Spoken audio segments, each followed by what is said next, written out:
The meeting of the Oversight Committee is called to order. It is 12:03 p.m. Will the Interim Secretary please take attendance of the Oversight Committee?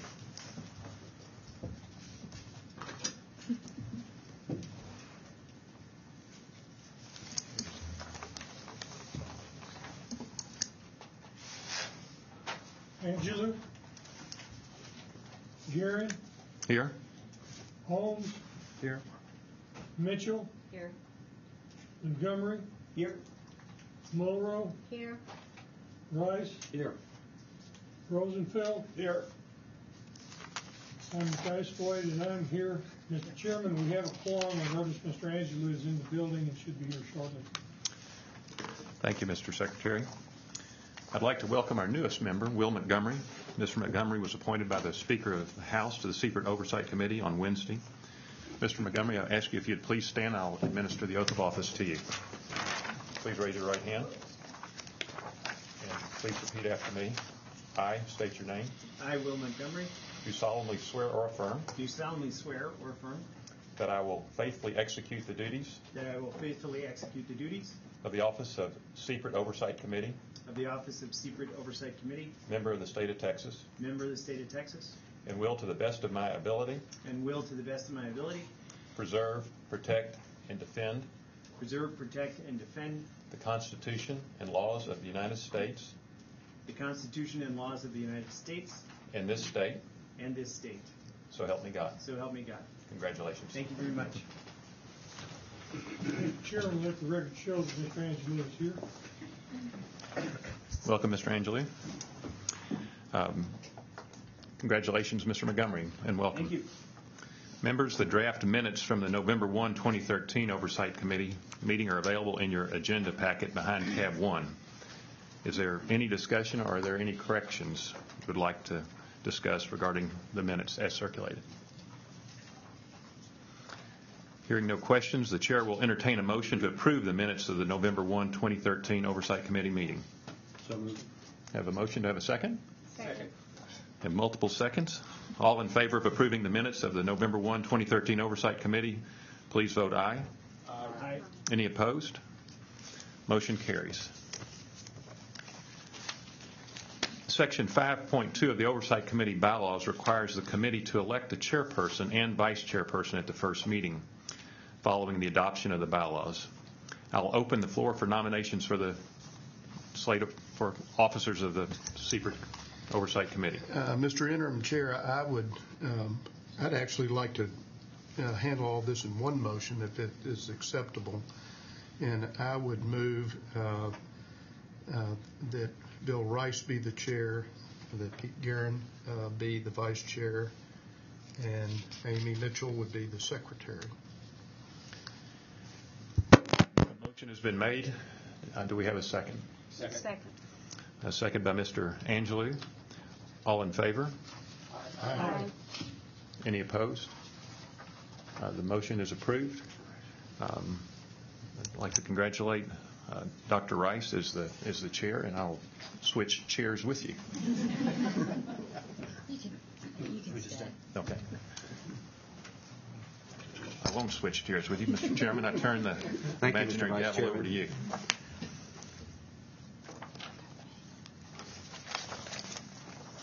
All right, we're on to tab 3, personnel matters.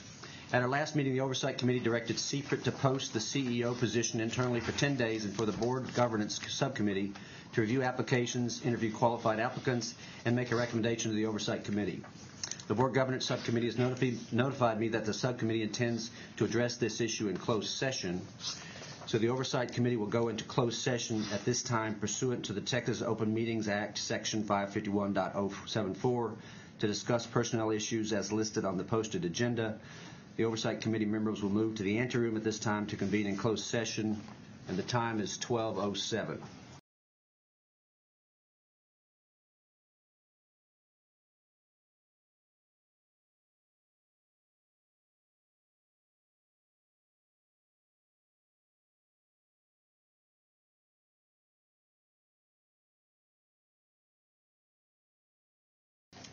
All right, members. The board is now reconvened in open session. The time is 12:28. At this time, I call upon Amy Mitchell, the interim chair of the Board Governance Subcommittee, to convey the subcommittee's recommendation. Committee members, the Board Governance Subcommittee worked with CPRIT staff to draft and post a position for the CEO. The position was posted internally for 12 days. The Board Governance Subcommittee reviewed the application, received and interviewed the candidate. The Board Governance Subcommittee recommends that the Oversight Committee hire Wayne Roberts to serve as CPRIT's Chief Executive Officer at a salary of $250,000. The salary will be effective December 1, 2013. Thank you. So the motion from the subcommittee chair is the Board Governance Subcommittee recommends that the Oversight Committee hire Wayne Roberts to serve as CPRIT's Chief Executive Officer and that his salary be set at $250,000 annually. The salary will be effective December 1, 2013. Members, do I have a motion? Have a motion second? Second. All those in favor, please say aye. Aye. All opposed? There are none. The motion carries. Congratulations, Mr. Roberts. Thank you, members. We're moving on to tab 4 now, which is the Executive Director report. The Chair recognizes Wayne Roberts to provide the Executive Director's report. My name is Wayne Roberts. I guess I'm the CEO of CPRIT. Thank you very much, members. That means a lot. Also, thank you for gathering again so soon after the November 1st meeting. Your patience in doing so will go a long way in helping with our backlog of projects and resuming the award-making process. I'd like to begin with some comments regarding the webcasting, which is also going on today. As of this morning, there were 30 views of the last video, or the last meeting, on the YouTube video link on our website. According to Senate Media, on November 1st, there were 13 mobile devices picking us up and 97 desktop or laptop hits for a total of 110. We may not be American Idol, but we do have some fans out there. Today, 2 cameras are active instead of just the one that's back here that provides a wide-angle view. This one is also on, and this allows us to do the PowerPoint presentations that will be presented to you shortly. At the last meeting, you authorized us to post proposed changes to our administrative code provisions. They went up last Friday, November the 15th. They will remain up for comment through Monday, December 16th. They are also on our website. Once that time period is up, our General Counsel, Ms. Doyle, will prepare them for further consideration by the Oversight Committee. I'd like to make a few comments concerning the staffing situation. Prior to FY 2014, we were authorized 24 positions, of which 3 are currently vacant: the Chief Compliance Officer, the Product Development Officer, and the Product Development Assistant. I expect to be making an announcement concerning the Chief Compliance Officer hopefully as early as next week, which should allow us to meet the statutory requirement of having this position filled by December the 1st. We are now refining the job posting for the Chief Product Development Officer with your Product Development Subcommittee and the Product Development Review Council, among others. Beginning in 2014, the legislature authorized 8 additional positions, largely compliance and grant monitoring. With today's action concerning my position, we expect to begin filling these vacancies. The internal auditor position, which will be a direct report to you, is posted until December 13th. We are about to post, perhaps as early as this afternoon, for an attorney to assist our General Counsel and Chief Compliance Officer and a procurement specialist to provide needed redundancy in our accounting processes. In addition, we will soon post for a reimbursement specialist to assist our grant desk review analyst. From there, we will focus on the group I'm most excited about, a team that for now I'm calling our grant specialists. Although the job description is not perfected yet, I envision these individuals as facilitating and assuring programmatic and fiscal integrity of the grant awarding process. These specialists will support the work of and interact in consultation with 3 mid-level program specialists, the 3 chief officers for prevention, research, and product development, and the chief compliance officer. These folks will have a customer service orientation in that part of their jobs will be to assist grant recipients once awards are made. This will be by addressing questions or concerns the recipients may have or by facilitating a timely response by other CPRIT staff members when appropriate. They will help grant recipients in meeting all contractual reporting deadlines and requirements in a timely manner. In addition, they will have a compliance bent through a mix of on-site and desk reviews of grantees.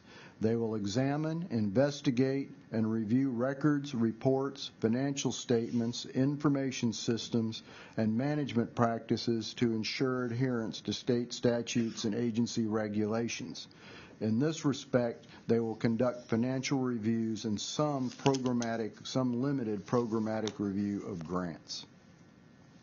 On November 1st, I reported on the state budget directive to move the agency from our current leased facilities to state-owned space. If you'll recall, I'd requested a delay of the mandated December 31 deadline for this move. This last Tuesday, I received approval from the LBB, the Legislative Budget Board, of my request until March 31st, which will help us significantly in our ability to ramp up operations without the disruption that a December move would have created. I am committed to working with the Facilities Commission, the LBB, and our current landlords to implement this responsible goal of getting us into state space in the Capitol complex. I am very pleased with this development and grateful to those who have assisted in getting us to this point. Now I'd like to make some comments concerning where we are with resumption of operations after the moratorium. Since state leadership allowed us to resume our grant-making processes, I have executed a number of contracts for those awards that had been through the Oversight Committee stage but not yet finalized. Of the 118 affected awards, I have signed 13 prevention and 16 research grants for a total of 29. You might reasonably ask, why have only 29 of these pent-up awards been contracted since the moratorium was lifted 3 weeks ago? Given the long period of time that the projects were held up, some work may have progressed or new information considered that may have affected the scope of work within the parameters of the original award. Budgets may have changed due to personnel costs such as different graduate assistants, researcher salaries, and price fluctuations in supplies and equipment. These need to be updated and verified. And in almost all research awards, contracts must go through institutional bureaucracies of sponsored research offices. The story is a little different for the recruitment grants that leadership authorized us to finalize last March. These important awards totaled 31 at the outset. However, due to the nature of recruitment awards and that CPRIT monies are to be the final inducement, and that's very important. These cannot be negotiated until CPRIT has provided its award, so that we are the final factor in attracting these individuals. But these are the final monies to recruit the luminary. Inevitably, not all recruitment targets accept the host institution's offer. Of those 31, 10 actually declined it. 19 have signed and been brought to Texas, 1 is in negotiation, and 1 is still pending the recruit's decision. Now, before we move to the important discussion on prevention, I'd like to make some general comments concerning the request for applications. On November 1st, we discussed the impending issue of a number of RFAs, specifically 7 for research, 3 for prevention, and 3 for product development. If it seems we're moving quickly on the release of these, it is for good reason, but we regret the appearance of rushing you. First, we are 3 months into the 2014 fiscal year. The clock is running. The time frame of the review process is long, which includes preparation of applications, submission through the SRA portal, assignment to reviewers, review, program integration committee review, oversight committee action, and contracting. Due to the year-long suspension of activities, there is considerable pent-up demand which should increase the number of applications. This could affect peer reviewers' workloads. The release of these RFAs should not significantly affect your prioritization among and within the programs. As your priorities are established, and hopefully we can begin those discussions in January, if not later this afternoon, we can realign funding, if necessary, later this fiscal year and in 2015. As implied, additional delay could reduce our ability to use all of our 2014 grant appropriations. It is important for you to know that despite the turmoil of 2012 and the January 2013 audit report, no one ever questioned the quality, appropriateness, or release of the RFAs.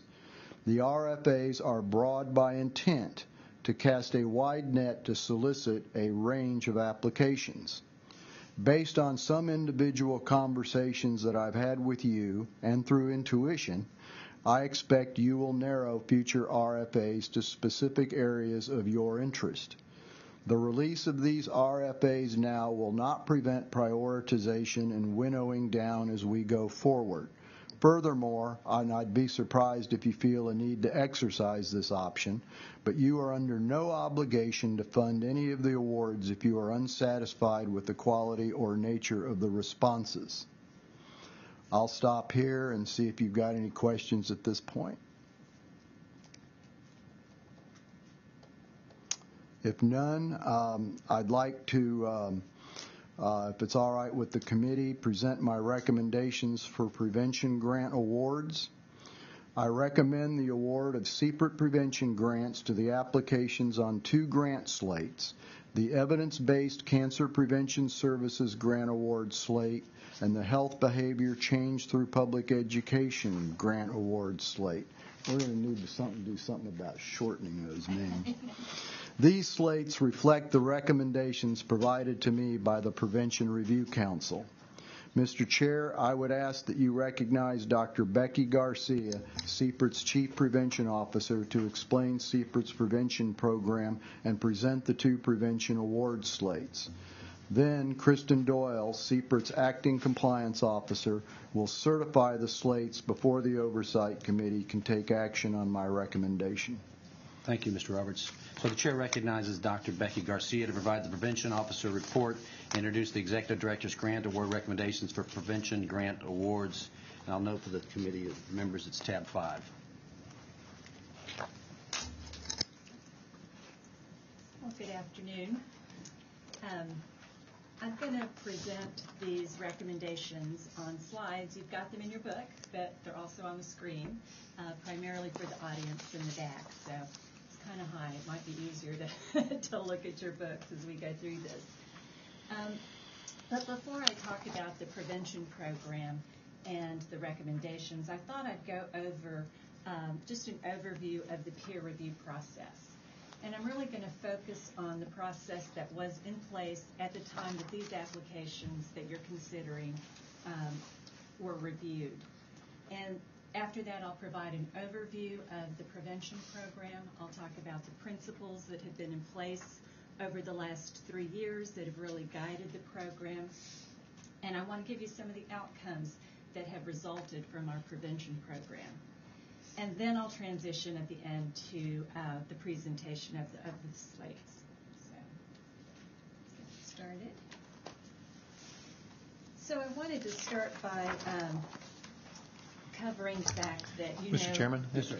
I don't know if your mic is on, and obviously we can hear it fine, but I just wonder if it's being picked up by the... You might just pull it down a little bit. Okay, is that better? Doesn't seem to be on, does it? I'm getting real close to just one side. Any better? No, it's not live. Here. This'll fix it. Mine's definitely on. Yours is live. Okay, we'll do this. Mr. Roberts, thank you This for that is fine. leadership. Well, wasn't that original, man? First executive decision. Okay, well, as you know, CPRIT is governed by Senate Bill 149, and some of the legislative changes that were adopted on June 14th affect some parts of the peer review process. However, the enabling language provides that the changes apply only to grant applications that were submitted after June 14th. Therefore, the applications that you're considering today are governed by the law that was in effect before June 14th. So I'm going to focus on describing that review process, but I am just very briefly going to cover some of the changes that SB 149 has brought. And so all of these changes are detailed in the administrative rules that were posted, as Wayne said, on November 15th. Those are up right now for comment, and comments due December 16th. Some of the key changes are the addition of a program integration committee. The program integration committee consists of the CPRIT CEO, the 3 program officers, and the Department of State Health Services Commissioner of Health. And the PIC then will consider the recommendations coming from the review councils. Another change is the simultaneous delivery of the review council recommendations to both the PIC and the Oversight Committee.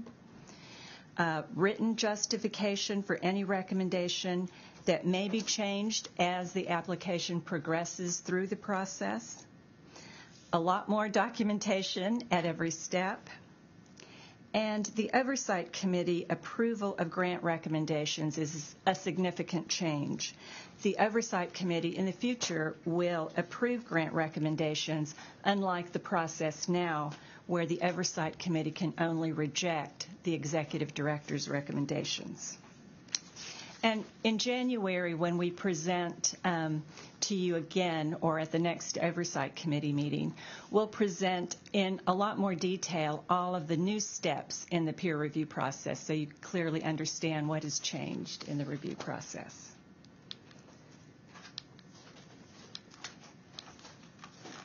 So this is the current structure for CPRIT's peer review.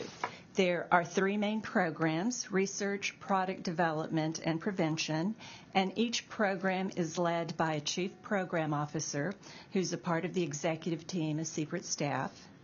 And we each work very closely with a stellar group of people who are from out of state and who actually conduct the peer review process. So each program has a council chair. I don't have a pointer, but you can see the second row there. We have each program has a council chair, and they work with their respective committees. Research, getting the largest volume of applications, has 7 committees. Prevention has 2, and product development has 2.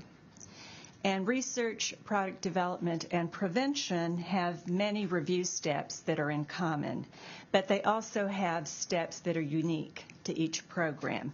And today I'm just going to discuss the prevention review process. And again, at the next Oversight Committee meeting, we'll discuss the other 2 programs in detail. So these are the steps in the review process, but today I'm just going to focus on the first 3 steps in this diagram. There are really no significant changes to the first 3 steps. Most of the changes that were proposed really occur in going from step 3 to step 4. As you know, the Program Integration Committee is a new step. And then additional changes, of course, with the Oversight Committee and some grant contracting changes. But we'll go over those in more detail in January. So the first step is to issue requests for applications. Wayne talked about requests for applications a little bit, but each program develops requests for applications based on the principles, the priorities, and the goals for each program. So these RFAs are developed in consultation with the review council chairs, and going forward now will also be in consultation with the respective subcommittees of the Oversight Committee. The RFAs are posted on CPRIT's website, on CARS, which is our online application receipt system, and to the Texas Register, and notice is also sent out via CPRIT's newsletter. So only applications that are submitted via CARS are eligible to be considered for awards. And the deadlines for submission are usually anywhere 2 to 3 months after posting of these awards. So the next step is assigning these applications to the appropriate panel and panel member. Yes, sir? Can you give me an idea how the size of these Panels. not the panels, but the proposals are? The size of the proposals themselves. 5 pages? We limit the size, and most of them are about 10, 15 pages. Research may be a little bit different, a little bit bigger. Yes. And product development is typically between 60 and 100 pages. That's probably closer to what scientific research is also. And that's just the main section, and there's a lot of attachments and other sections, but we'll be happy to share with you some sample applications. And are there required parts Of the app, yes. There's some required pieces, and you'll see in a minute when I talk about compliance, we check to make sure that all of those pieces are in, and if not, they're withdrawn.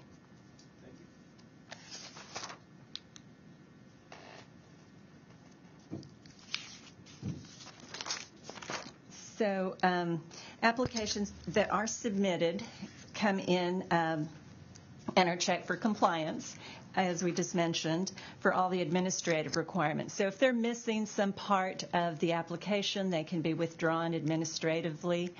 At this point, the program officer and the chair can make that determination. Sometimes applications will be withdrawn if they don't address the scope of the RFA. For example, if a research project is submitted inadvertently as a prevention project. So some of those can be withdrawn as well. And then before any assignments can be made, here at step 2, individual reviewers and chairs check for a conflict of interest with all applications based on an application summary and information that is the same kind of information that you got about the application in order to determine whether you had a conflict of interest before you could proceed and look at the full applications. And so if they have a conflict of interest, reviewers are not allowed to access any application from that point forward. Then the committee chairs will make assignments. Usually they assign to 3 reviewers. Each application is assigned to 3 primary reviewers. And they do this based on the reviewer's expertise and background in relation to the application. So then with the assignments made, the peer review process can really begin, and that's step 3 here. So primary reviewers are assigned about 8 to 10 applications each. They score each application against criteria that's published in the RFA, and these are what we call the component scores. And in addition to that, they provide an individual overall score. The scoring ranges from 1 to 9, 1 being high, 9 being low. Their scores and their written critiques are submitted online via an online system. And then the individual scores from those 3 reviewers are averaged to produce a single individual overall score for that one application. Then the committee chairs get all of these initial scores and determine from the scores the number of applications to be discussed by the full panel. If an application isn't to be discussed by the full panel, then that initial score serves as the final score, and that application isn't considered any further during the review cycle. Is there a cutoff? For instance, does it have to score above a 5 or a 7? There's not a stated policy, but there usually is a norm. We have, over the 3 cycles, usually things that are within a 1 to 3 score we consider very fundable. But often the panel will discuss things that go up to a 4, for example.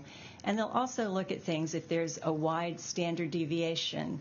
And one reviewer scored it very high and another reviewer very low. So that one might be pulled out for discussion even if the score is a little bit lower. So there's not an absolute score where you cut it off and say we're not going to discuss these. So the chair has a lot of latitude in determining which applications to bring forward.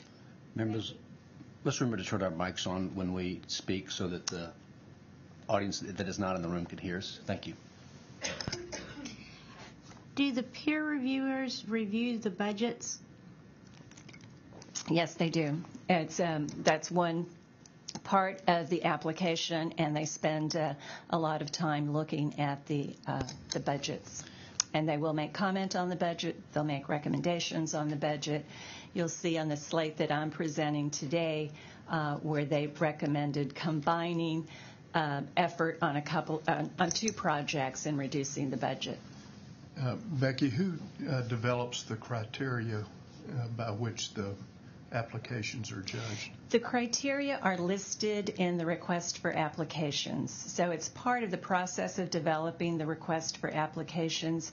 It really guides the applicant and the reviewer to let them know what it is that we're looking for in these requests for applications. But who does that? It has been done in conjunction with the program officer and the review council. So my 3 chairs will review all of our RFAs. We have discussions. I have a conference call every other week with my chair. And so all of these issues get discussed as we talk about developing the program and what we're looking to fund and the strategic direction of the program. And Becky, when an application is reviewed by the 3 initial reviewers and then the committee chair Correct. decides not to move that forward, does he or she have to document a reason, or is that typically a scoring issue, or what happens to those? That's the final score, I know. That is the final score. We have not documented the reason, but it's usually a score. The reviewers will get, the applicants will get the reviewers' scores, their component scores, and they will get the full critique. And these critiques are very lengthy critiques. They're 10, 15 pages. I think you've seen some samples of those. So the applicant gets a lot of feedback, and usually the ones that aren't discussed are because they're at the bottom of that scoring range, and just it won't be a benefit to the panel to spend time discussing them because they're not going to be competitive. Thank you. Rebecca, is there, as part of the discussion, does the institution or the geographic location come into any aspect of Let me get through the presentation because it does for prevention, not necessarily for the other programs. But I'll address that in just a moment. So let's see, we were at step 2. And step 3, then the full panel reviews and discusses the applications that are assigned to the panel. And all members then of the panel, there's about 15, give or take, on each panel, will score the applications. The chair does not score, and submit final scores online. So everyone on the panel, including the 3 primary reviewers, everyone scores. The 3 primary reviewers can modify their scores based on what they hear during the discussion. And so then the initial, then they will assign a final score at this stage when the entire panel votes. In terms, I want to point out here the conflict of interest step. So any reviewer who has identify that they have a conflict of interest, will get up and leave the room. If it's a phone call, they hang up. Staff tell them when they can come back into the room. Staff, as you know, cannot participate in any part of the discussion of an application's merits. We're there to answer technical questions. We can answer questions about the RFA, but we cannot engage in any discussion of the technical merits of an application. There's also a third-party observer who is present in the room and documenting the procedures and making sure that they were followed. And then there's also a post-conflict of interest statement that's signed after the discussion. Everyone signs again and says, I understood and I followed all the conflict of interest steps. So then the final scores resulting from these panel discussions are averaged in the online system. The committee chair submits to the Review Council a list of grant applications discussed by the panel and ranked in order by the final overall score. And then in step 5, this is where prevention is a little bit different. The Prevention Review Council receives the final overall scores from its 2 committees, and then they conduct a programmatic review. So this step is unique to prevention because the goal of our programmatic review is to achieve overall portfolio balance. And so the criteria that they consider are also spelled out in the RFA, and there are things like geographic distribution, cancer type, program type. So after they've received all of the scores, and by this time they're the highest scoring applications, then the second step, the second level of review is conducted, and that's what we call the programmatic review, where we try and balance geography, try and balance cancer type of program. Would you remind us who's on that programmatic review council? Yes, the 3 chairs, and it's in a slide I'll show you a little bit later. Dr. Stephen Wyatt, who's Dean of the College of Public Health in Kentucky, Dr. Larry Green, who is out of UCSF in California and a noted public health author, and Dr. Nancy Lee, who's with the Office of Women's Health at HHS. So those 3 make up that committee. I'm sorry. They make up the council. So they conduct this programmatic review because for prevention it's very important for us to have some portfolio balance. I mean, this is an extreme example, but you wouldn't want a portfolio that was only breast cancer screening only in North Texas. So even if you have a lot of very high scoring projects, you want some sort of portfolio balance for your prevention program. So then we go on to step 6. The Prevention Review Council ranks the applications, and in the current process, then they submit the recommendations via memo to CPRIT's executive director. Then the executive director submits the recommendations to the Oversight Committee, and then the Oversight Committee considers whether to reject the slate of recommendations, and 2/3 vote is needed to reject a slate. So that is the current process. And I will stop here with just the review process before I get into a description of the prevention program. But again, we'll come back to all of the steps in the process at our next Oversight Committee and then describe the differences for research and the differences for product development. And we'll also describe in more detail some of the new steps and what has changed. So for the committee, just for clarity, this description of that last step 8, Oversight Committee considers whether to reject the slates. That's what we'll be doing today, but in the future we won't be doing that, at least for anything that would have been an application that was brought forth after the date of the passage of Senate Bill 149, if that makes sense. Correct. Right. Thank you. Okay. Well, with that, I'll turn to provide you a brief overview of the prevention program and the principles that have guided the program to date, and also share some of the results of the program and really the very hard work of our prevention grantees.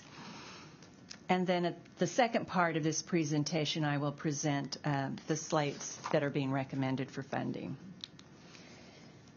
So as a reminder, by statute, the prevention program is limited to no more than 10% of the available funding. That's a little less than $30 million per year. And the following principles have guided the first 3 years of the prevention program. We fund evidence-based interventions. And an evidence-based intervention is an intervention, a preventive intervention that has been proven to work through research or some other applied evidence. So these are not research projects. Prevention research can be funded, but that is funded out of the research program. We do, however, expect that the projects we fund are going to have very rigorous evaluation. They're going to have dissemination of their results, so there is a contribution to the body of science when it comes to effective prevention interventions. Another principle is that we focus on underserved populations. This program is seeking to serve populations that are in the most need, that are not covered through other programs. So that is your underinsured, your uninsured, populations that have low screening rates, high incidence rates, high mortality rates. We also fund across the prevention continuum. So we'll fund primary prevention, secondary prevention, and tertiary prevention. And let me just describe those a little. Primary prevention we define as reducing the risk of or trying to prevent cancer from occurring in the first place. So those will be interventions like delivery of vaccines, tobacco cessation counseling services, healthy lifestyles, trying to prevent cancer from occurring in the first place. Secondary prevention is defined as the early detection of cancer to prevent it from spreading.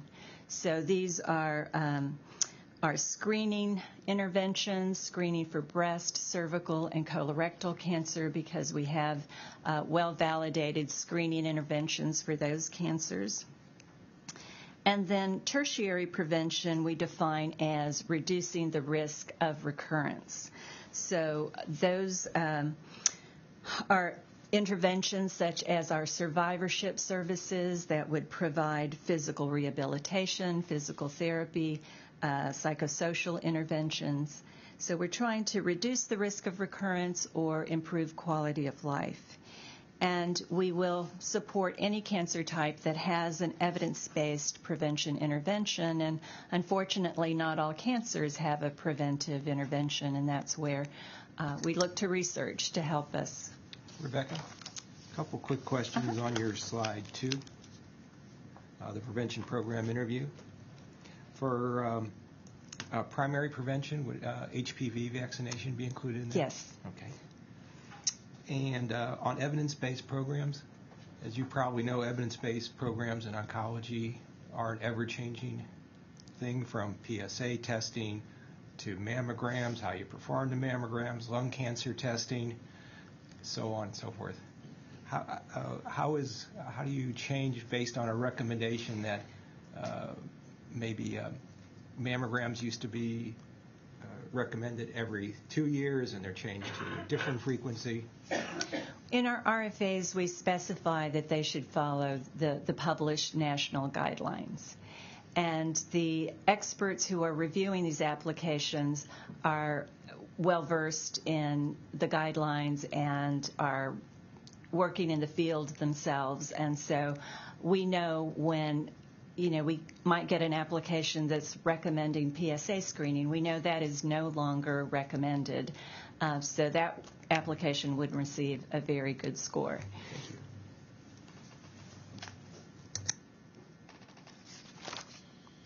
The types of projects we fund, the principles that I mentioned to you have really guided the development of the requests for applications and then the selection of the applications for funding in the first 3 years. So that has led to the funding of these programs. We fund clinical services and public and professional education projects, and I've just listed a few examples of those. Now, our clinical service delivery projects are really comprehensive projects. So in addition to delivering a service like mammography screening, they also provide outreach, trying to get the populations into screening. They'll provide education, provide the service, and also then navigate people to treatment services.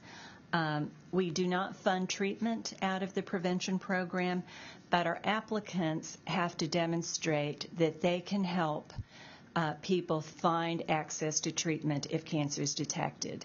And our reviewers are very, very strict on this point. They don't think anyone should be doing screening if they can't help them find treatment services.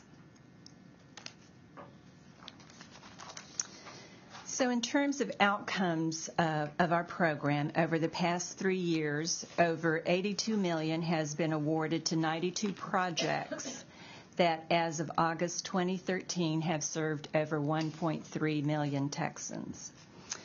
There are a lot of numbers on this slide. I'm not going to read them to you, but I'll tell you we are very proud of these numbers.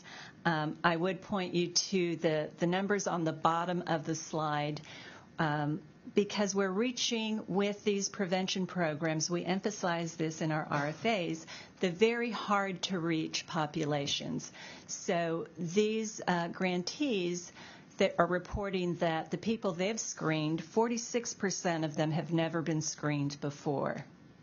And with that, we've detected over 1,800 cancer precursors. Those are things like polyps or precancerous cervical lesions, and 811 cancers have been detected. Let me ask a quick question, please. You said you don't recommend the screenings if there are no services to address what might be found Treatment in the screening. services.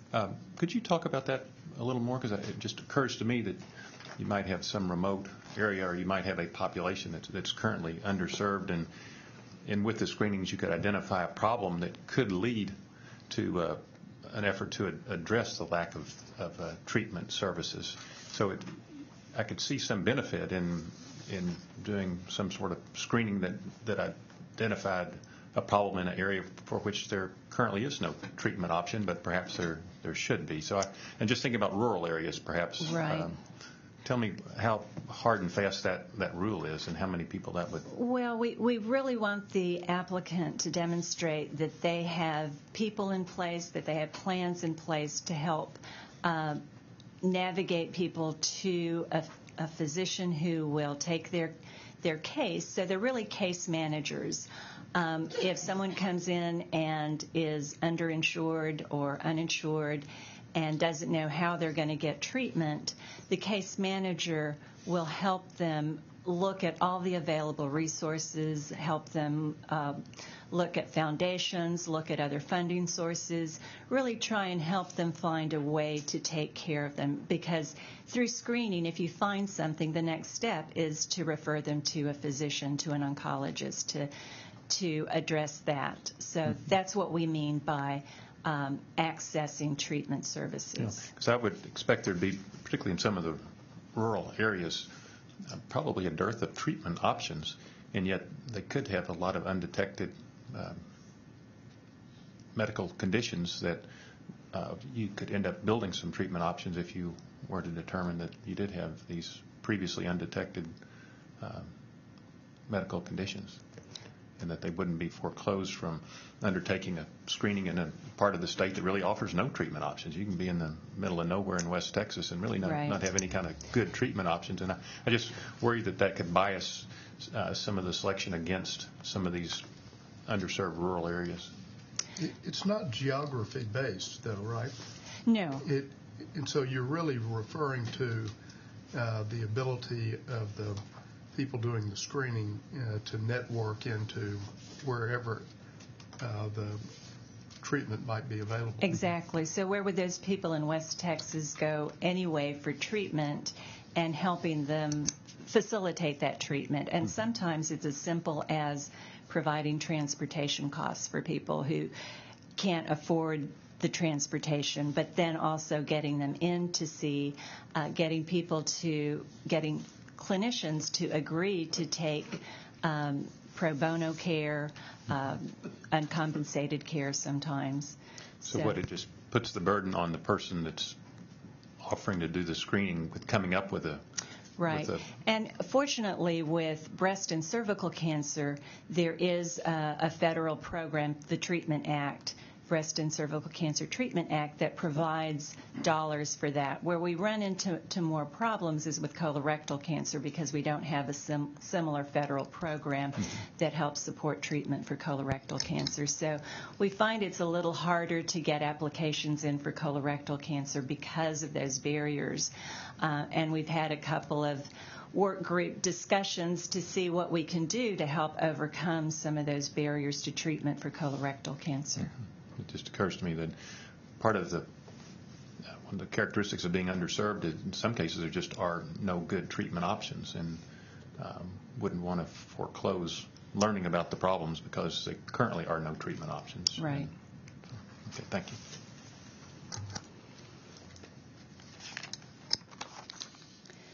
So this is a map of our geographic coverage with our grants prior to the moratorium. We had 81 grants really covering the entire state of Texas. And this has been one of our goals with this program, to get into every part of the state with preventive services and reach as many people as possible. The colors will tell you a little bit about the density of those projects in the state, with the blue being the most number of projects. However, during the moratorium, we had a lot of projects that were at the end of their 2 or 3 year award and are either closed or in the process of closing out. So this is what our portfolio looks like right now. It includes 37 grants active as of September 2013, and these projects right now only cover 64% of the counties with targeted projects. So we've got a little bit of ground to make up, and I think it'll take us a couple of funding cycles, but we plan to build this back up. Just to give you a little bit of an overview of what the portfolio looks like with those 37 grants. This is the 37 grants by prevention type, and the numbers will total more than 37 because many of the projects can address more than one type of prevention intervention.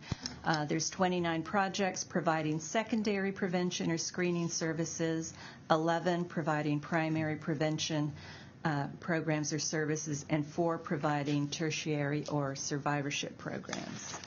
Dr. Garcia, does the distribution of the spend, this is the the percentages numbers of the grants, but wondered if the dollars spent or the people touched are proportionate generally to the same proportionality that this represents? Yes, and I can also show this by dollars spent, but it is. The screening projects tend to be more expensive because you're providing those clinical services. Could you back up just a second and tell us what the blue counties are in the previous maps? The ones where there are the most. Okay, let me see if I can read the little legend. Right, surprisingly I can't, but. Yes, the dark blue is 6 to 10 projects. Right, I just wanted the names of the counties where you have the most. The names of the counties? Right. Those would be your urban areas like Harris County, Dallas, the Rio Grande Valley. So I don't know the names of all 254 counties. My bifocal contact lenses. That's okay. Maybe we can get Sure. We can get you a better map. That's fine. Come by our offices. We'll get you that information. I have a huge one in my office with all the dots on it. Definitely Harris, Dallas, Bayer. On the one that's September 2013.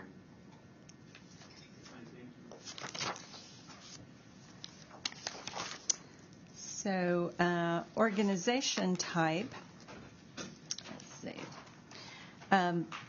The distribution of awards between academic organizations and community-based organizations over the last 3 years has been 60-40, roughly, stayed the same, a little bit of fluctuation over the past 3 years, especially when you have such small numbers.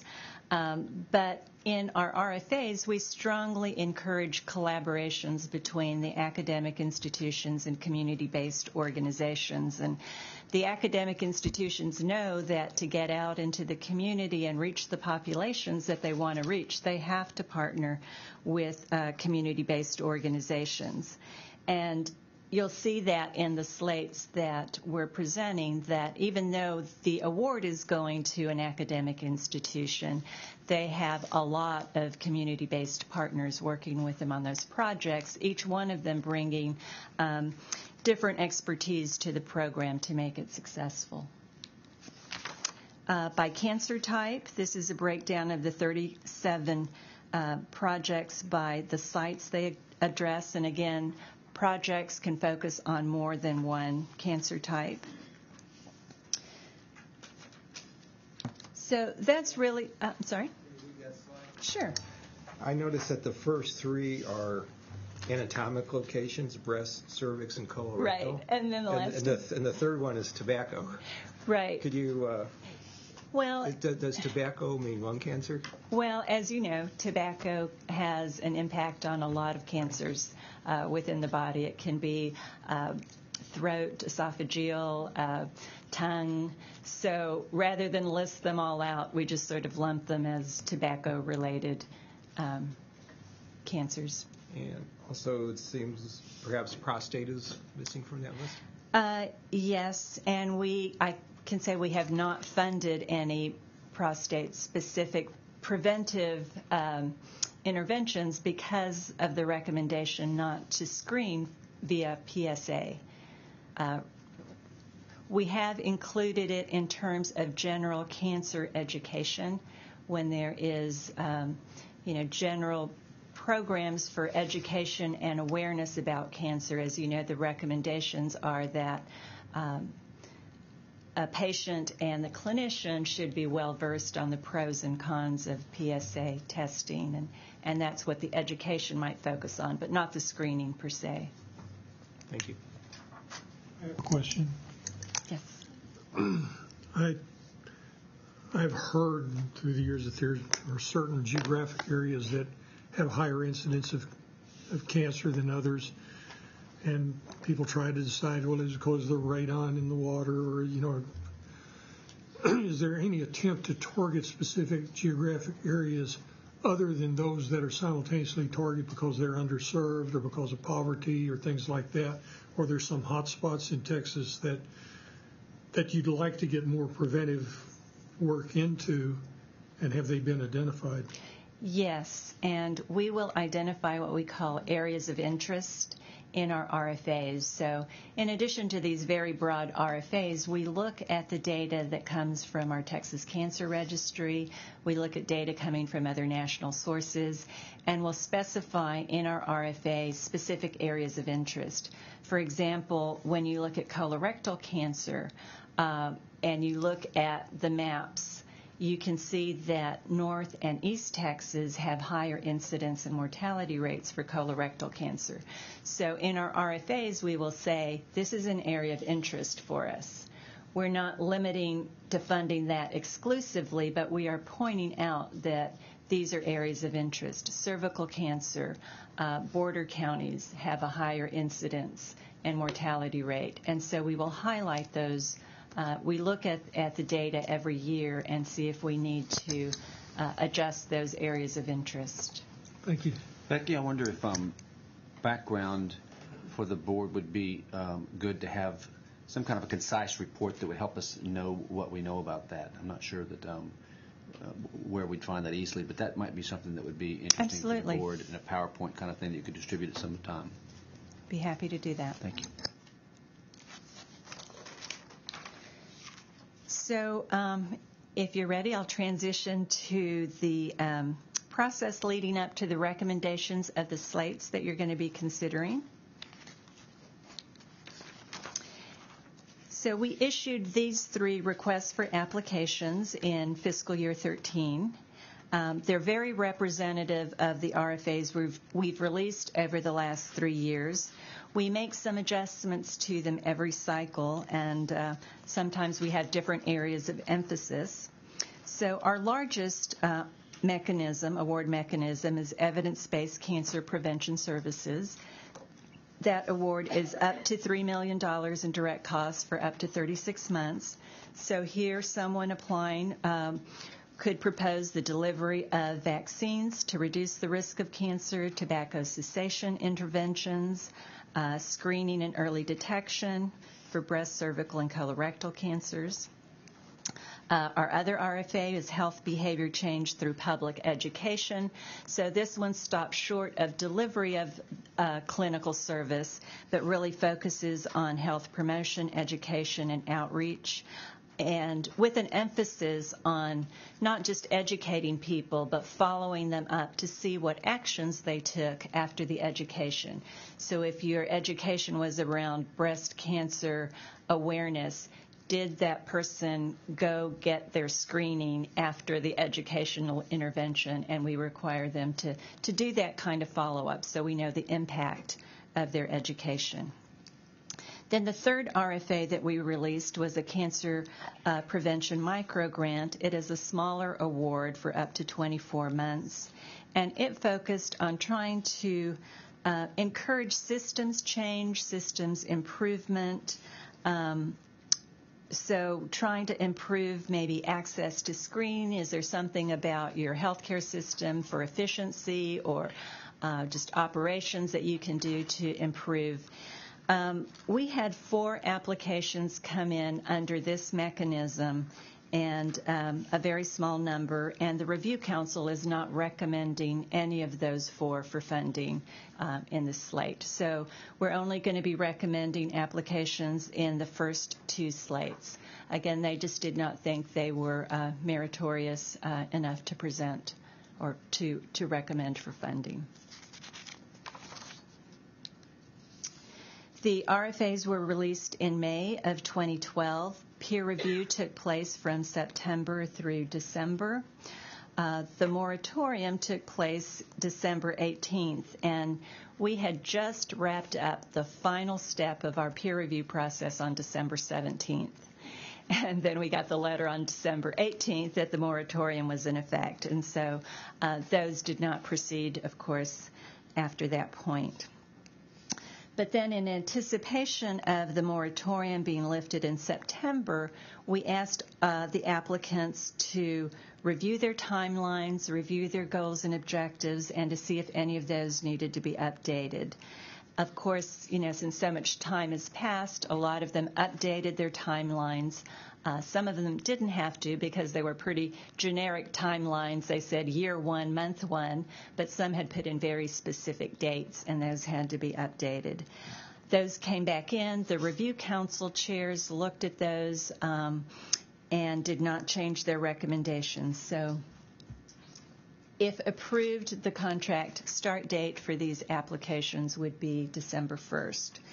So we're very happy to be presenting those to you today. This is the Review Council you asked about a moment ago. Dr. Stephen Wyatt, Dr. Larry Green, and Dr. Nancy Lee are our chairs.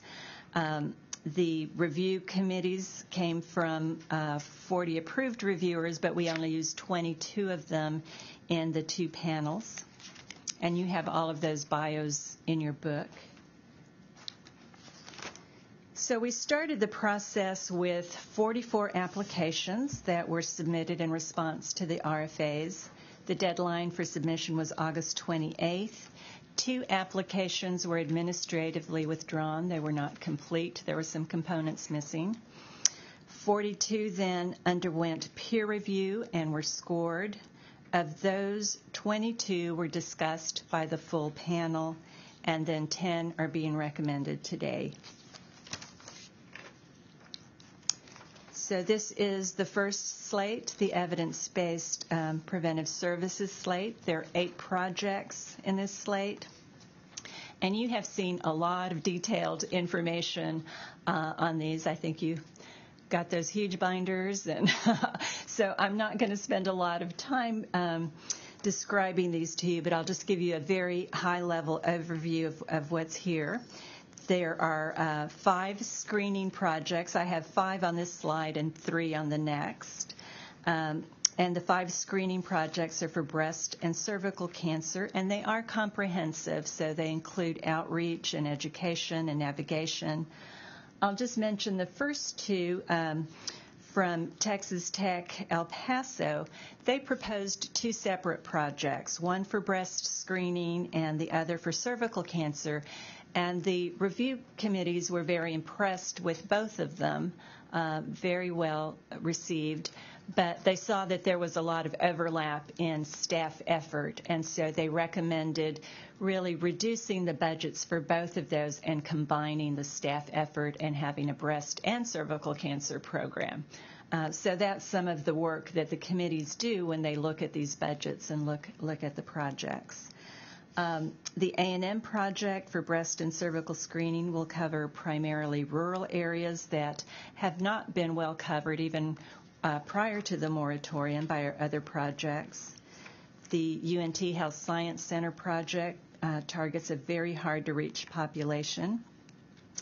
And the Baylor project is building on infrastructure that was developed for another very successful project on colorectal cancer screening that we funded. The second half of this same slate includes a statewide tobacco cessation project and 2 projects that provide services for cancer survivors, one for pediatric cancer survivors and one for breast cancer survivors. Then the next slate you'll be considering is the public education, health behavior change through public education. There are 2 projects on that slate. One addresses screening promotion, the other survivor care. So the one at UT Health Science Center in Houston targets Vietnamese women, and the West Texas Cancer Survivor Project covers 67 rural counties in West Texas, primarily through a partnership with the Texas AgriLife Extension Service.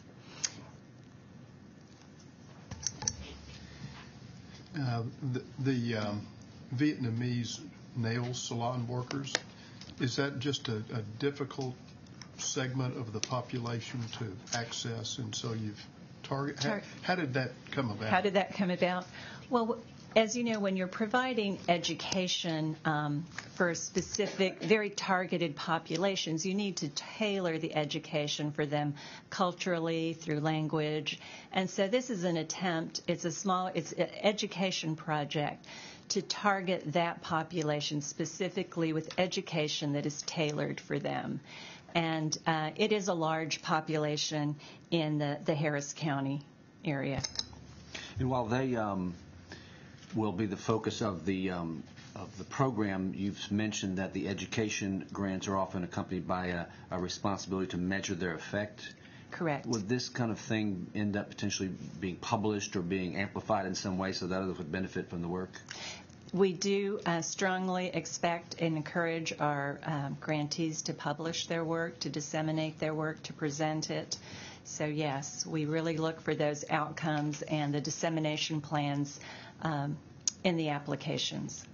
Thank you. I just mentioned, bring up the efforts to reach into the Vietnamese population. Just the UNT Health Science Center effort up in Tarrant County, and just have some familiarity with it, and I'd just like to mention this for the benefit of the Oversight Committee. Tarrant County is one of the refugee relocation centers in the country. There's a partnership between the State Department and Catholic Charities. High percentage of that refugee population is Muslim. They've got cultural and religious taboos that really make them disinclined to avail themselves of Western medical practices, particularly the women. And UNT Health Science Center has gone into that community and hired Muslim women, and is training them as an effort to work within those cultural limitations, figure out how to deliver health care, particularly to women in a Muslim population. So just I commend, whether it's the Houston Vietnamese effort, or in the case of Fort Worth, recognizing that there are some cultural and religious challenges with certain populations in these organizations that are being innovative and figuring out ways to reach into those populations, because without those efforts, those populations would just remain outside of the delivery of health care if it's presented in a traditional Western model.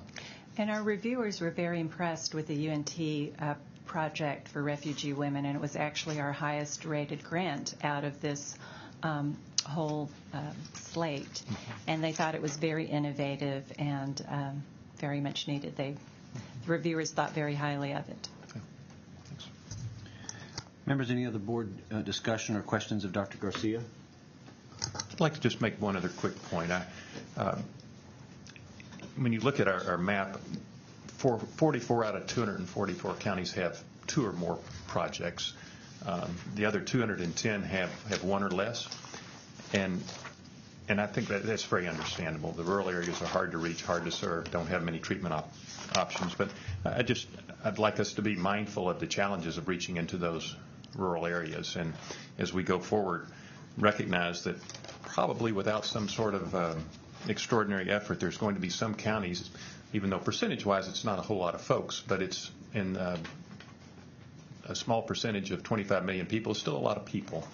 And as we go forward, just be mindful of the special challenges of trying to reach the rural populations. And it's not I understand why we are where we are, and I understand why you tend to have more projects in areas that are served with a good medical community, and just something to be aware of going forward.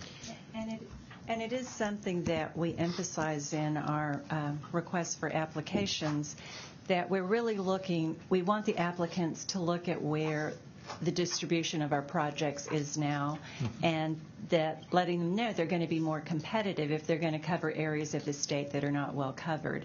And to that end, we put up a lot of maps on our website for the applicants to use.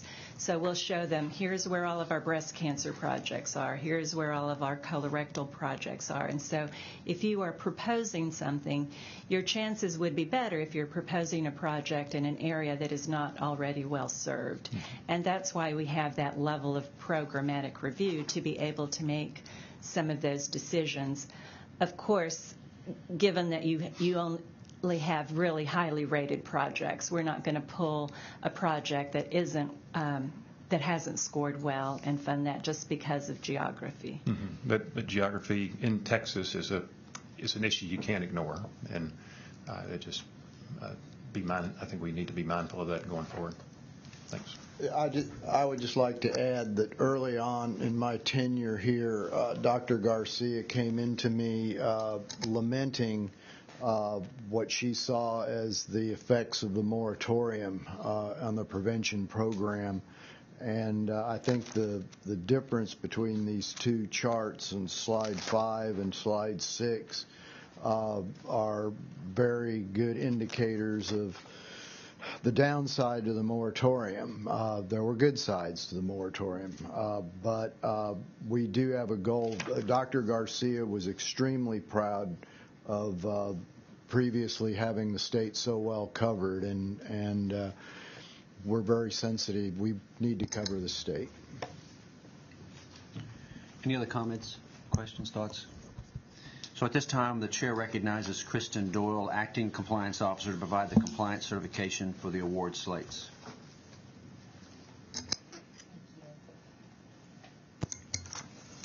As CPRIT's Acting Compliance Officer, I report to the Oversight Committee regarding the agency's compliance with applicable statutory and administrative rule requirements.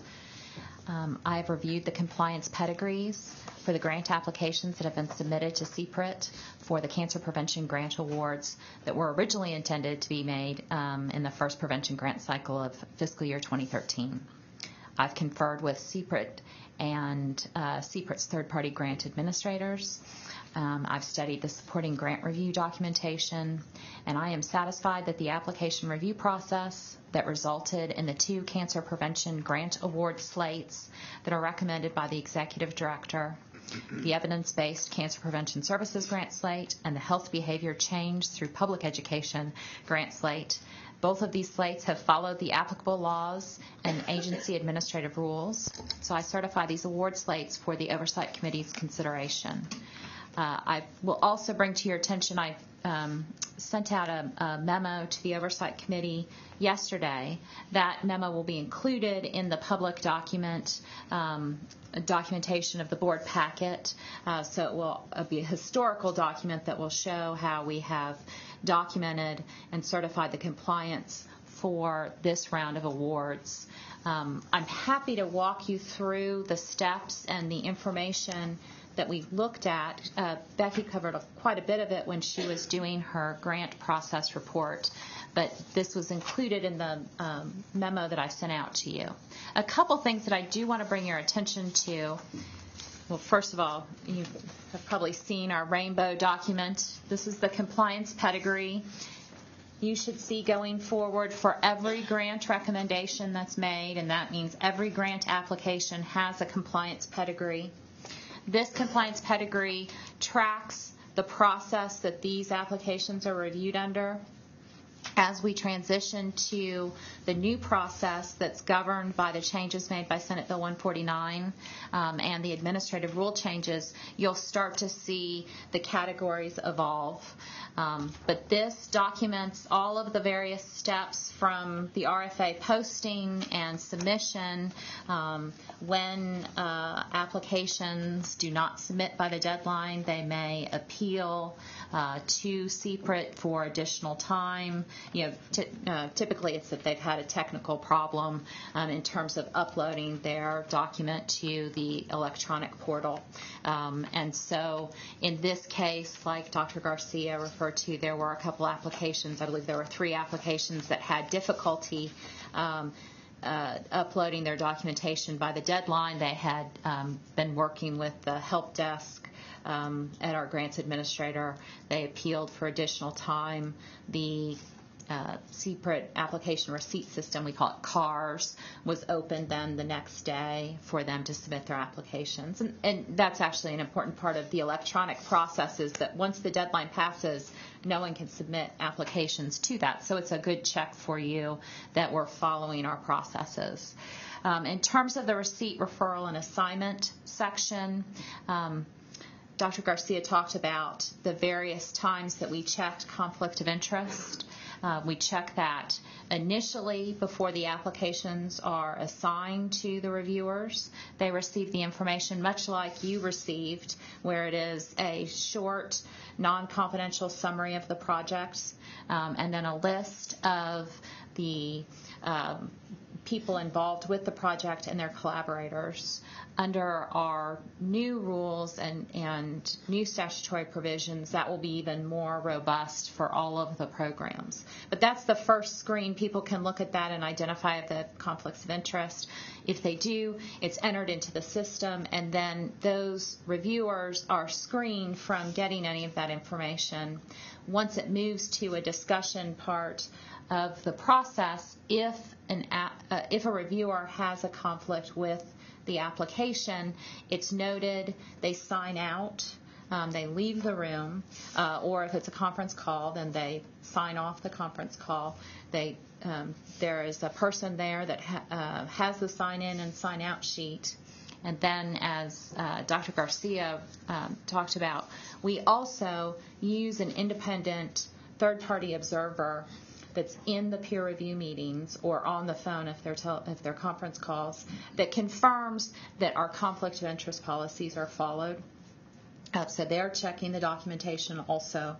In addition to that, they make sure that CPRIT employees are not involved, don't participate in the discussion, the scoring, or the substantive review of the applications. Like Dr. Garcia said, there are times when CPRIT staff may be called upon to answer a technical question.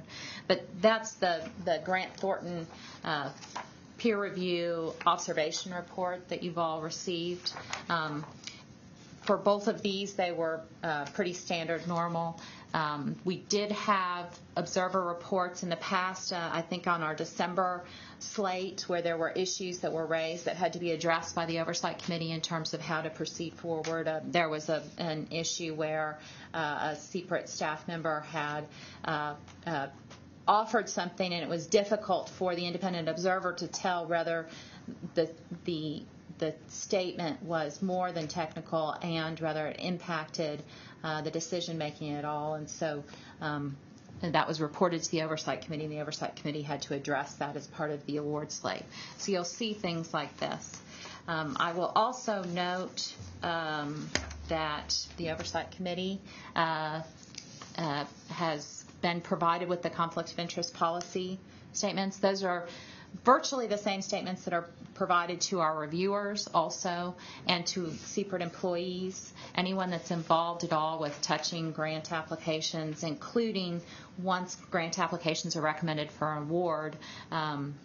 We do significant contract monitoring that can involve some amount of discretion, particularly when you're deciding whether or not they've met their programmatic goals. So the conflict of interest statement follows all the way through. I think that I have provided a very fast overview of what was in that memo. One other point that I do want to address is we are also required now, under the changes made under Senate Bill 149, to report whether any grant applicant has contributed money to CPRIT Foundation, or any foundation that was created to benefit CPRIT. And none of these applicants have donated money to CPRIT. In terms of the CPRIT Foundation, we did the former compliance officer Patricia Vojak and Billy Hamilton, CPRIT's special advisor to the Oversight Committee, did a very comprehensive cross-check between the CPRIT Foundation donor list and the applicants, including institutions like the ones that are all recommended for these awards, and confirmed that no institutions that would be recommended for funding for this cycle contributed funds to the CPRIT Foundation. So I'm happy to answer any questions, but you should expect to see something like this from the compliance officer every time there's going to be a grant award recommendation. Questions, comments? It's not directly related to that, but a question I was thinking of. Do the prevention programs, which do not come under research, have to have any kind of institutional review board approvals? And if so, how does that work? And are they usually waived? It really depends on the project. Some do and some don't, especially some at academic institutions will seek IRB approval, especially if they have an instrument or surveying or doing other things with their population. But in terms of clinics and the delivery of some of those services, they do not. It's part of providing a regular clinical service. So it really varies. I would just also note, as I looked at the pedigree, that for those that don't have this or haven't seen it, it lists the 25 or so steps in the process that would be defined as the perfect process for moving a grant from application to all the way through the process. And it also lists dates and the person responsible for that part of the attestation, so that it's a very detailed pedigree, and we're appreciative of that. Any other thoughts or questions for the compliance report certification? Yep. One thing that I would add is that we have a compliance pedigree for each application, not just the funded applications. So CPRIT Oversight Committee members play a role in the grant award process, and we are subject to CPRIT's conflict of interest standards.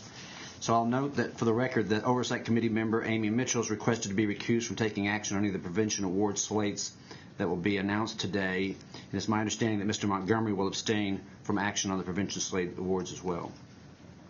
As Dr. Garcia and Dr. Garcia and Mrs. Doyle explained, These award recommendations are subject to the law in effect at the time of the application was submitted, and this means that the process to finalize the executive director's recommendations will follow the procedure in effect prior to the enactment of Senate Bill 149. As such, the Oversight Committee will follow the executive director's funding recommendation unless there's a two-thirds vote of the Oversight Committee to disregard the recommendations. So, again, for clarity, the prior process is what we're under today because these applications had been born before the Senate Bill 149 passed. And so in a moment we'll ask for a motion, and if there is no motion, then that will effectively, quote, pass the slates, even though that's not how we term it. So I'm going to read that sentence again. The Oversight Committee will follow the Executive Director's funding recommendations unless there is a two-thirds vote of the Oversight Committee to disregard the recommendations. So at this time, I'll entertain a motion to disregard the Executive Director's funding recommendation for the Evidence-Based Cancer Prevention Services Award slate. Hearing none, I'll proceed. And we'll entertain a motion to disregard the Executive Director's funding recommendation for Health Behavioral Change through Public Education Award slate.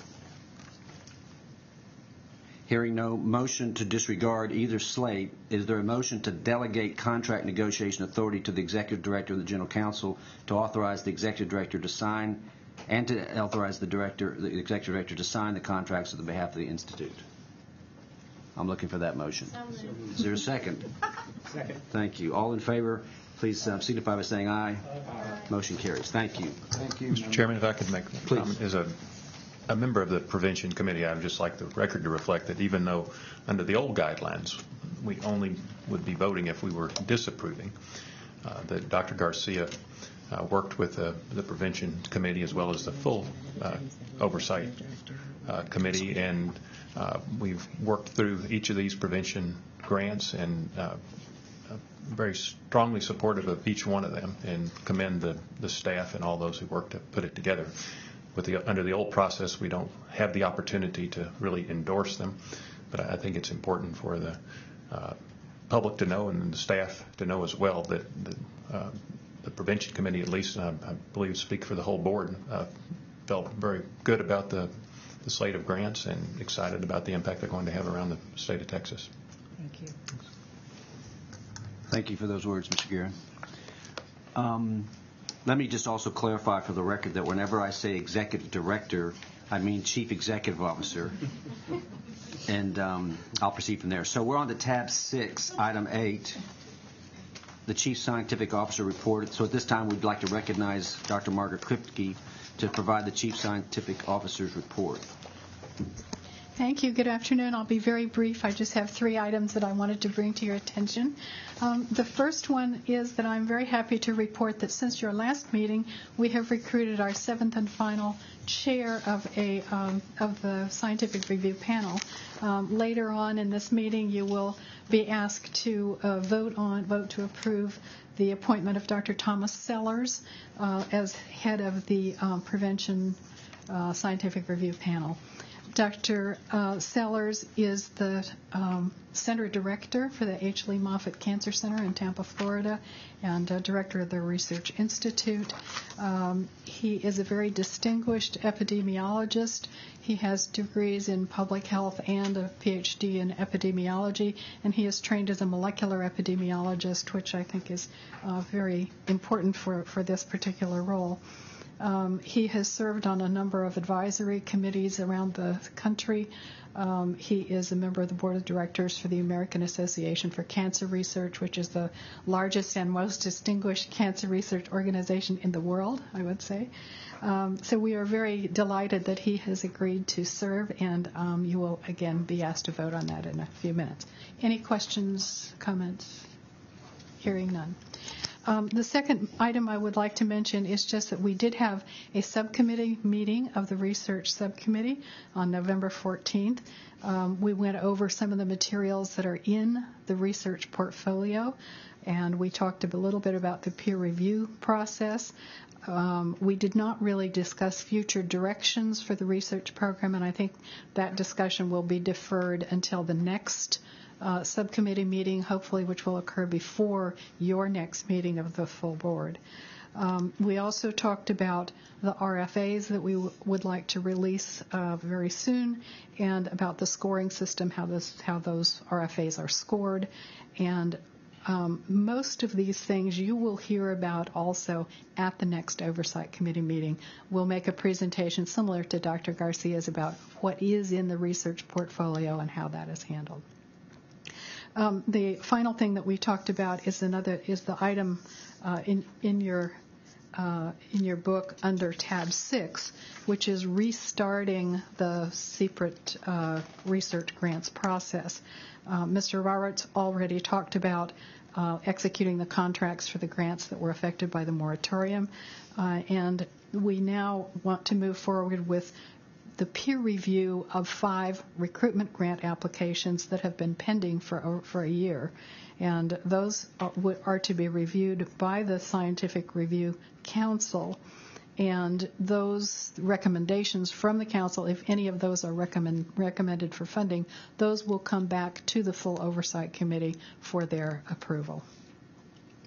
The next item on our to-do list is to issue RFAs for the continuation of 2 types of grants that were interrupted again by the imposition of the moratorium.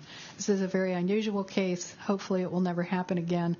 But the training awards, for example, the research training awards, were approved by the peer review process for 5 years. At the time these grants were awarded, CPRIT was only able to issue funding for a total of a 3-year period. And so these grantees were told that if their progress was satisfactory at the end of 3 years, they would be extended for the full 5-year period. Well, of course, the moratorium stopped that, and we are now in the position of having to issue a new RFA for the continuation of those grants that were previously funded. Similar situation exists for the multi-investigator research awards, which were also approved as 5-year awards. So we will put those RFAs out. We already know who the applicants will be because these applications are restricted to people who had funding in the first round and who have been reviewed already. Then on our to-do list is to start issuing some new RFAs. We know I have at least one phone call a week from somebody who wants to know whether the recruitment awards are open again because they have a fabulous candidate that they want to bring to Texas. So we know that there is some pent-up demand for recruitment grants.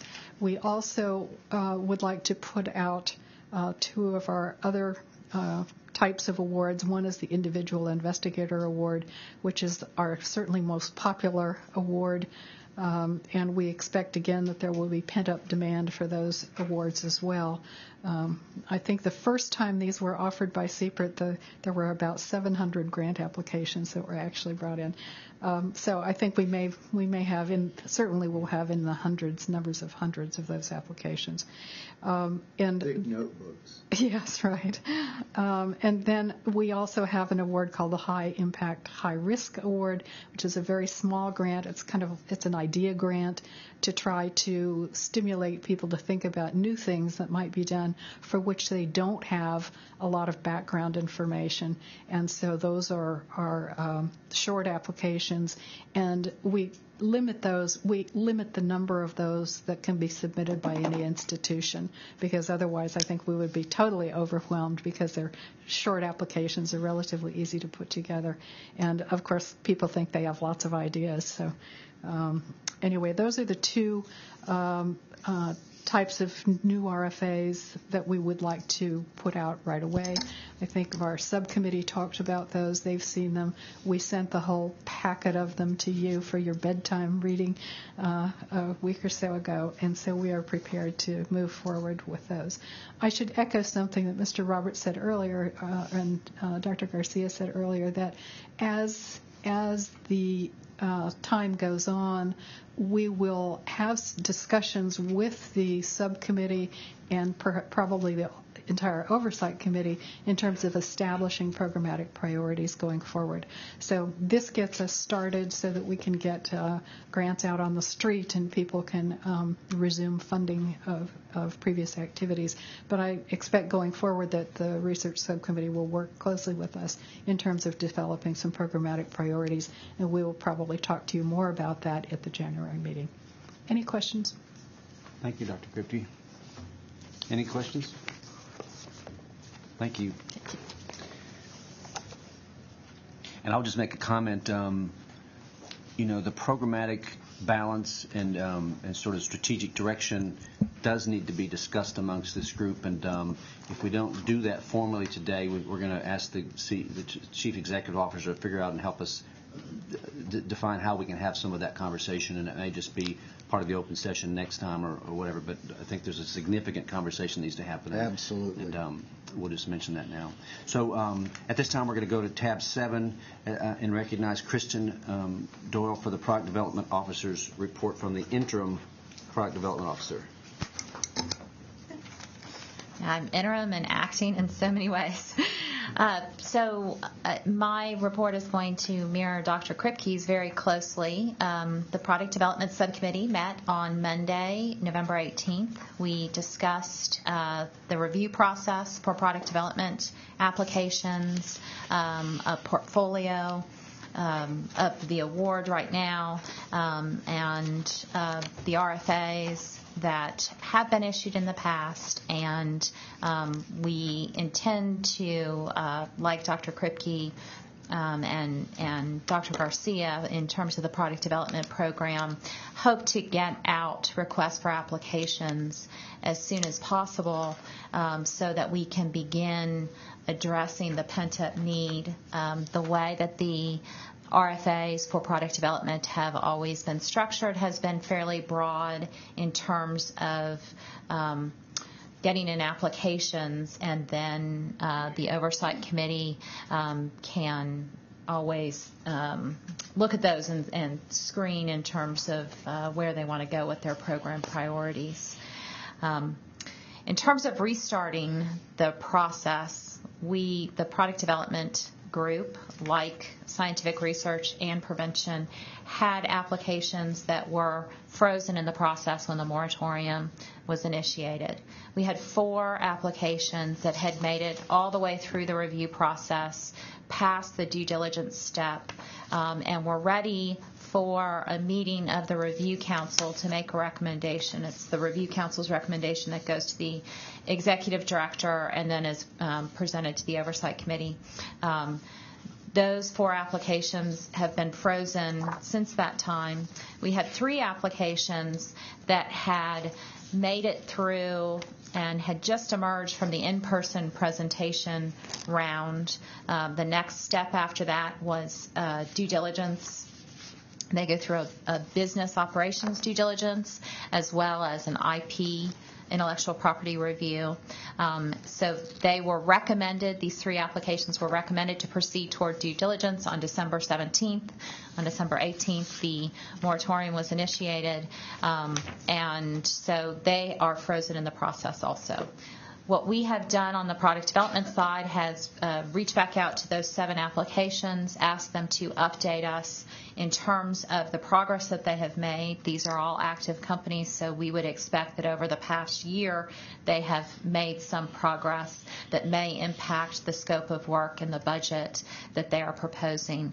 In addition, it may impact, particularly for the 4 who've not gone through, for the 4 who have gone through due diligence, there may be issues that we want additional targeted due diligence on. So on Monday, the Commercialization Review Council, actually now it's renamed the Product Development Review Council, met and reviewed the information that was provided by each of the applicants refreshing their applications and made recommendations in terms of moving them forward in the process. So 2 of the 4 applications, because of changes in their scope of work that the Review Council wanted additional due diligence on before they would be comfortable making a recommendation, they'll they'll have additional due diligence done. Obviously, the 3 who've never had due diligence will now start due diligence. And one part of that is always to have the review council members and the primary reviewers provide questions in areas that they want due diligence to be performed on, specific issues that they want addressed and want to see in the due diligence report. So based on the updates, they have confirmed the information that they want, specific information back from the due diligence reports on. So all of that will be moving forward. We expect that of these 7 applications, it's possible that you may have 7 recommendations, you may have no recommendations. We don't have a final decision yet on any of them. But right now, we're aiming to get you those recommendations by the January board meeting. It's going to be a little difficult just in terms of the timing with Thanksgiving and Christmas because we have the due diligence that's being done, so it involves several parties, not just Secret, but we will work very hard. And then I think with the recruitment grants that should be considered in January and these commercialization recommendations, we'll be done with the old process, and the new process post Senate Bill 149 will start up. In terms of, another important point, like I said, we are, I get calls every week, sometimes every day, especially now that things are back up and running, from companies that are very eager to apply for CPRIT funding. And we expect that we will receive a lot of applications. We are actually going to use a tool to have people submit letters of intent more so that we know how many reviewers we're going to need. Typically in the past we have 2 review panels of about 15 reviewers each, and we've been able to switch off of those review panels per cycle. When the moratorium was initiated, we were up to 3 review cycles a year with the idea that we were going to go to 4 review cycles a year, so each panel was doing essentially 2 review cycles. Because of the moratorium, we expect that we will probably be using both of the review panels for at least this first round of applications, but we're going to get an idea. We've also reached out to all of the reviewers that we essentially put on ice during the moratorium to assess their interest in, rejoining CPRIT's efforts to do the reviews, and we have received very enthusiastic response, I think, from everyone. I think there was one reviewer who has changed jobs and now can no longer do it as part of their company process, but all of the reviewers are very eager and had nice things to say about CPRIT, so it's always nice to hear. In terms of the RFAs, I hope to be getting them to you by the end of the month, just so that you can review them. The Product Development Review Council also has seen the RFAs that we have used in previous cycles. They will be based very much on that. Probably the only changes will be more administrative, just to make sure that we've got statutory changes that are in effect right now, or in administrative rule changes that we need in terms of documentation. That will probably be the only difference that we'll see in these RFAs. And we hope to eventually bring them to you by the summer. Anybody have any questions? Thank you, Ms. Doyle. All right. We'll move on to tab 8 now. At this time, the chair recognizes Ned Holmes, interim chair of the nomination subcommittee, to discuss the subcommittee's recommendation regarding the executive director's appointments to the scientific research and prevention programs committees. Thank you. I'll refer the committee to tab 8. Dr. Sellers' CV is located there. Members of the nomination subcommittee met on November 19, 2013 to discuss the appointment of Dr. Tom Sellers to the Scientific Research and Prevention Programs Committee by Mr. Roberts. The nomination subcommittee recommends that the Oversight Committee approve Dr. Sellers' appointment to CPRIT's Scientific Review Council. Thank you. Members, you've heard the the recommendation. Is there discussion? Hearing none, is there a motion to approve the Executive Director's appointment to the Scientific Research and Prevention Programs Committee? So moved. Is there a second? Second. Thank you. All those in favor, please say aye. Aye. Motion carries, no nays. Thank you, members. We're moving on to tab 9. Earlier this week, Mr. Roberts submitted his formal request to me for the Oversight Committee to consider 2 waivers from CPRIT's conflict of interest requirements. Mr. Roberts will explain the basis for these waivers. Texas law requires that the Oversight Committee vote on the requested waivers. The Chair recognizes Mr. Roberts to present the waiver requests. Thank you, Mr. Chair. I request that the Oversight Committee approve conflict of interest waivers for Dr. Margaret Kripke, CPRIT's Chief Scientific Officer, and Dr. David Lakey, Commissioner of the Department of State Health Services. The waivers are necessary for both Dr. Kripke and Dr. Lakey to effectively perform their duties. Together with the waiver's proposed limitations, adequate protections are in place to mitigate the opportunity for the award of grant funds to be driven by anything other than merit and established criteria. As required by statute and CPRIT's conflict of interest policy, Dr. Kripke notified me that she has a conflict of interest with one or more scientific research applications currently pending review by the Scientific Review Council. Specifically, the UT MD Anderson Cancer Center submitted 2 CPRIT grant applications for recruitment awards that are currently pending review. Dr. Kripke's husband is employed by MD Anderson as professor in the Department of Cancer Biology and holds an endowed chair. While the conflict has been identified with regard to the 5 pending recruitment applications, because of MD Anderson's wide-ranging involvement in cancer prevention and research activities in Texas, it is reasonable to expect the same conflict will affect Dr. Kripke's participation in more than one grant review cycle in this fiscal year, as well as other grant monitoring activities she will undertake. Law and CPRIT's proposed administrative rules authorize the Oversight Committee to approve a waiver that applies for all activities affected by the conflict during the fiscal year. In order to approve a waiver, you must find that there are exceptional circumstances justifying the conflicted individual's participation in the review process. Compelling reasons exist warranting Dr. Kripke's participation in the review process when she would otherwise be excluded because of the conflict. The proposed limitations and CPRIT's existing process and procedures will substantially mitigate any potential for bias. One of the principal duties for a CPRIT program officer is serving on the Oversight Committee's serving as your expert in residence for his or her particular grant program.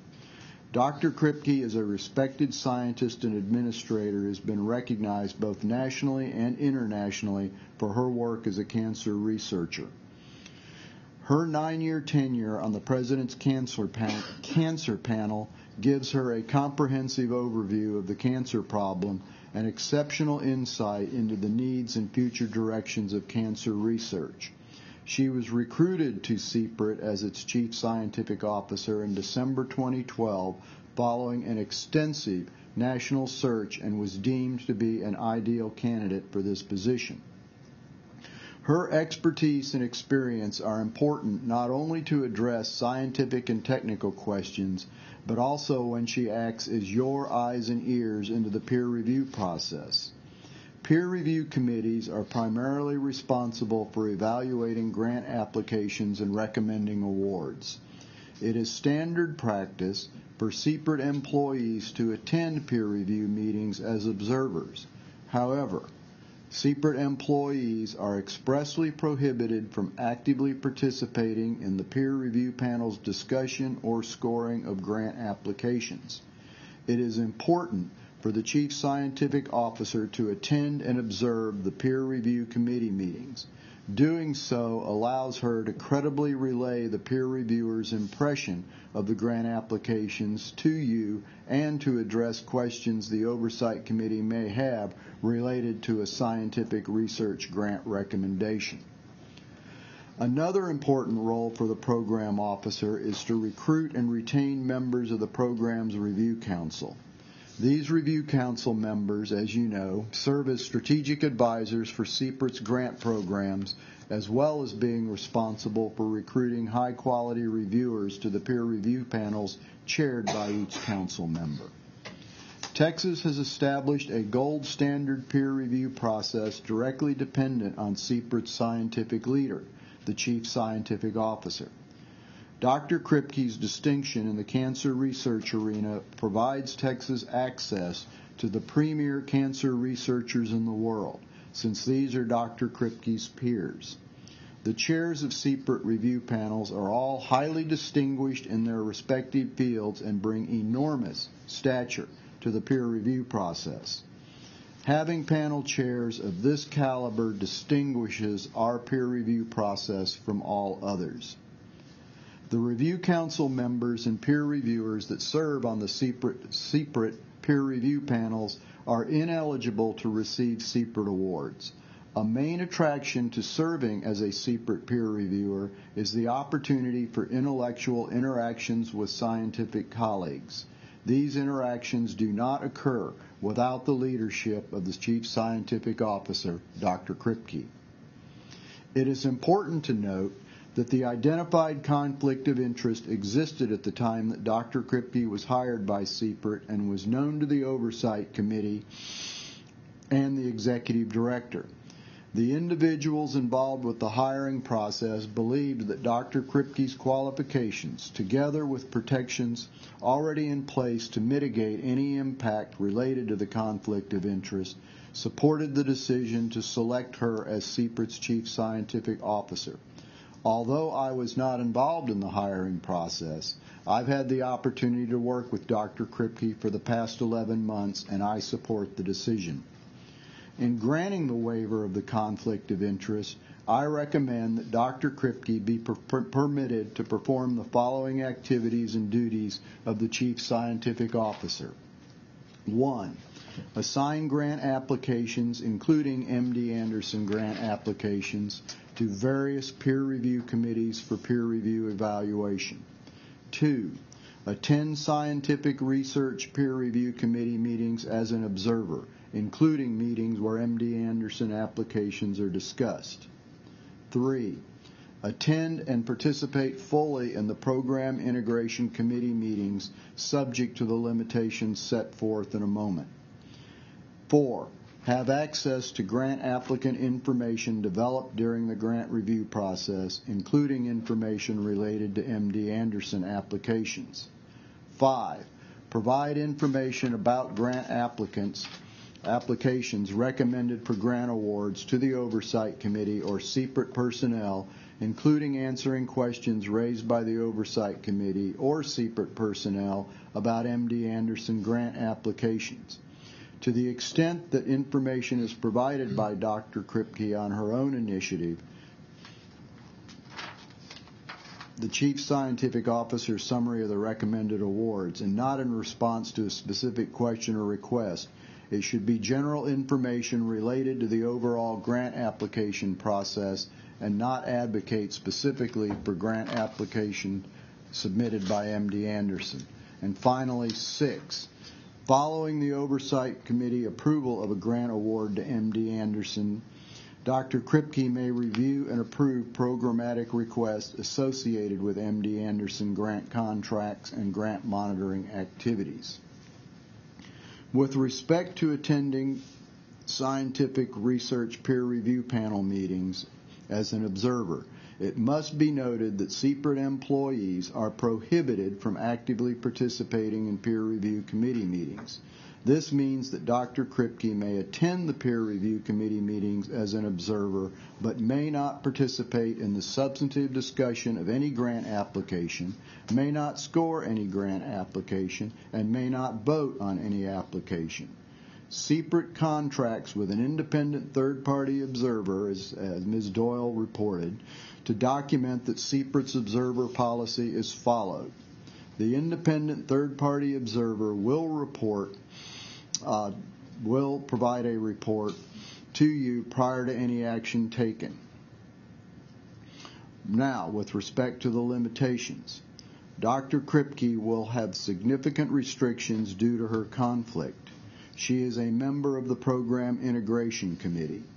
As a PIC member, Dr. Kripke will be called upon to exercise discretion related to whether applications proposed for grant awards by the peer review committee should be recommended to you for final approval.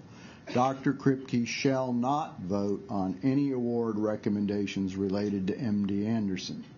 CPRIT's Chief Compliance Officer is statutorily required to attend PIC meetings to document compliance with CPRIT's rules and processes, including adherence to this limitation. Now, there's a couple of pieces of important information regarding this waiver and the waiver process. The Oversight Committee, you, may amend, revoke, or revise this waiver, including but not limited to the list of approved activities and duties and the limitation on duties and activities. Approval for any change to the waiver granted shall be by a vote of the Oversight Committee in an open meeting. The waiver is limited to the conflict of interest specified in this request. To the extent that Dr. Kripke has a conflict of interest with an application that is different from the conflict identified, then Dr. Kripke will follow the required notification and recusal process. In closing on this particular request, I'd like to add that this conflict was known by legislators during the development of Senate Bill 149, and the authorization for you to approve such waiver exists because of this situation. This waiver process, as required in law, is designed to make such situations as transparent as possible. Now, in addition, I request that you approve a conflict of interest waiver for Program Integration member Dr. David L. Lakey. Dr. Lakey is the Commissioner of the Department of State Health Services. This agency is also a CPRIT grant recipient, having received a grant award in September 2009 and may apply for CPRIT grants in the future. The waiver is necessary for Dr. Lakey to participate in CPRIT's review process as a PIC member. Together with the waiver's proposed limitations, adequate protections are in place to mitigate the opportunity for the award of grants to be driven, again, by anything other than merit and established criteria. In order to approve this conflict of interest waiver, again, you must find that there are exceptional circumstances justifying the conflicted individual's participation in the review process. Dr. Lakey's participation in the review process is compelled by Senate Bill 149. In order to fulfill legislative intent that the Department of State Health Services Commissioner serve as a PIC member, the proposed waiver must be granted. The proposed limitations will substantially mitigate any potential for bias. In granting the waiver of the conflict of interest set forth in law, I recommend that Dr. Lakey be permitted to perform the following activities and duties associated with CPRIT's review process subject to the stated limitations. 1. Attend and participate fully in the PIC meetings, except that Dr. Lakey shall not participate in the PIC's discussion or vote on grant award recommendations made to the Department of State Health Services. 2. Have access to grant application information developed during the grant review process, except for information related to the Department of State Health Service applicants, if any. And 3. Provide information to the Oversight Committee or CPRIT personnel about the grant review process and applications recommended by the PIC for grant awards, including answering questions raised by you or CPRIT personnel.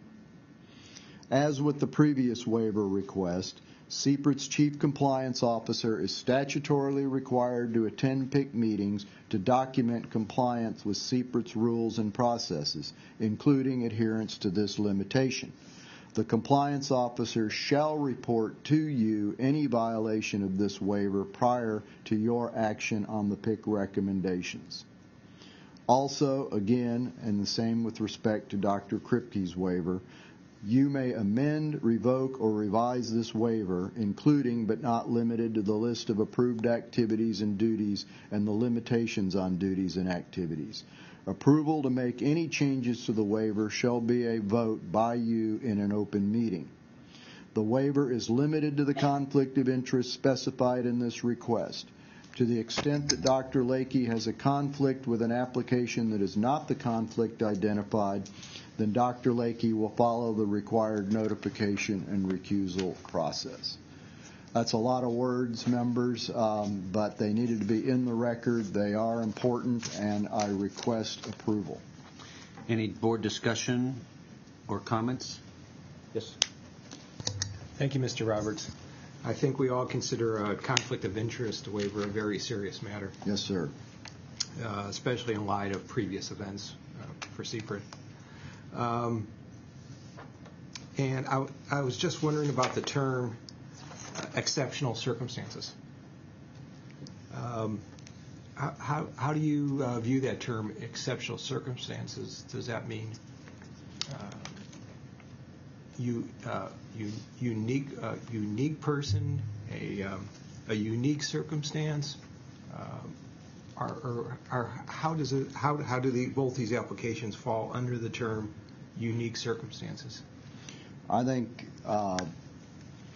from my perspective, the compelling reason remains that if Dr. Kripke does not have this waiver, then her value to you as the chief scientific officer is lost. Same thing with respect to Dr. Lakey, though his is a little bit different since his is a statutory one. Clearly, the legislature wanted the Department of State Health Services Commissioner involved on the PIC.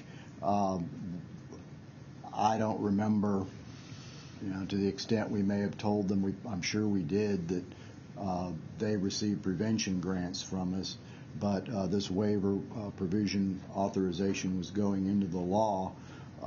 Therefore, that waiver addresses that particular situation. Kristen, would you like to add to that?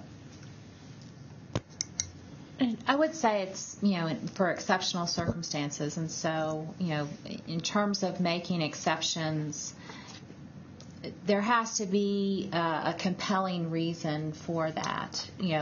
Right now we're talking about Dr. Kripke and Dr. Lakey, but, another situation I think where this may arise is if you are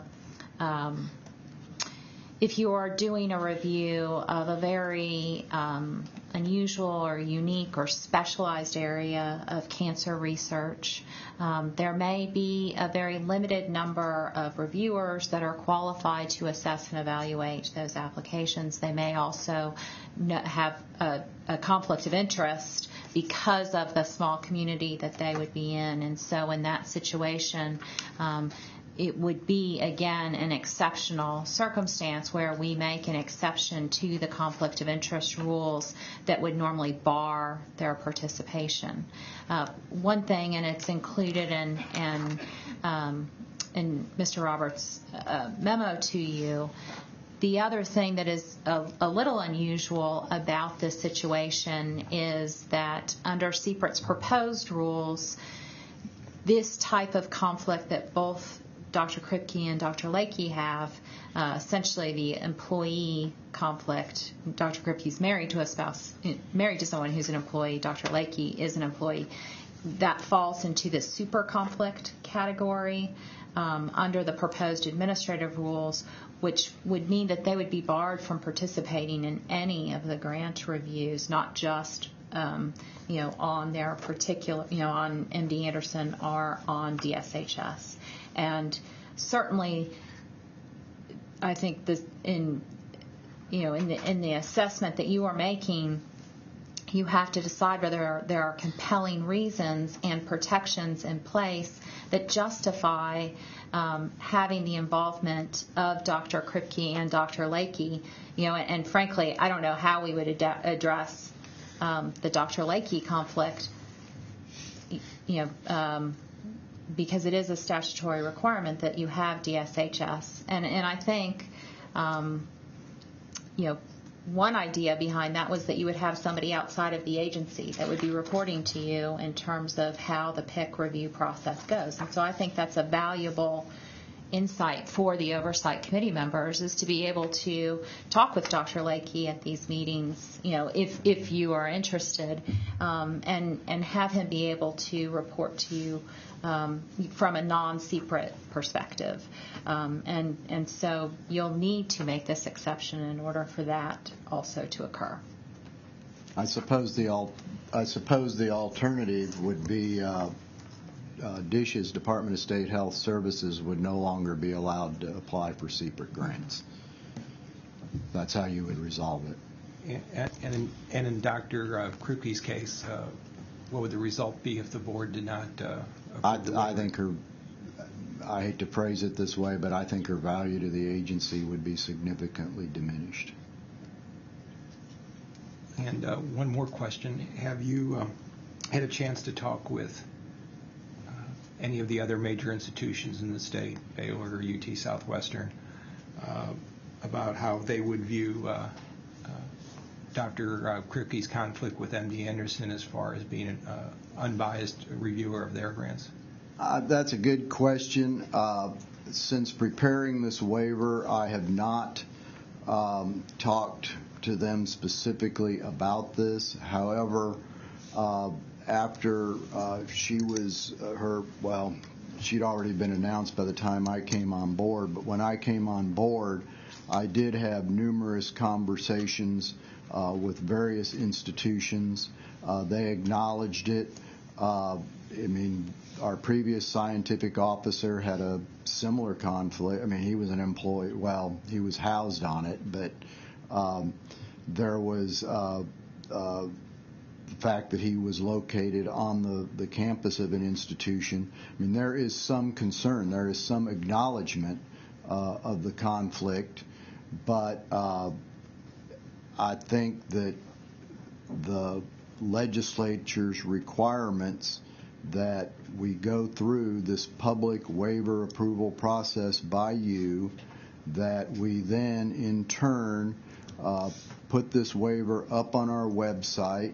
If you approve this, I'm required by law, and this is part of how the legislature got to accept the need for the waiver, is the governor, the lieutenant governor, and the speaker will be notified. The chair of the Senate Health and Human Services Committee and the chair of the House Committee on Public Health, those are the two legislative committees with substantive oversight over CPRIT, have it. And it can be characterized as putting as much sunlight onto the situation so that everybody is aware of it and can watch it. And so it's got as much transparency as we can give it.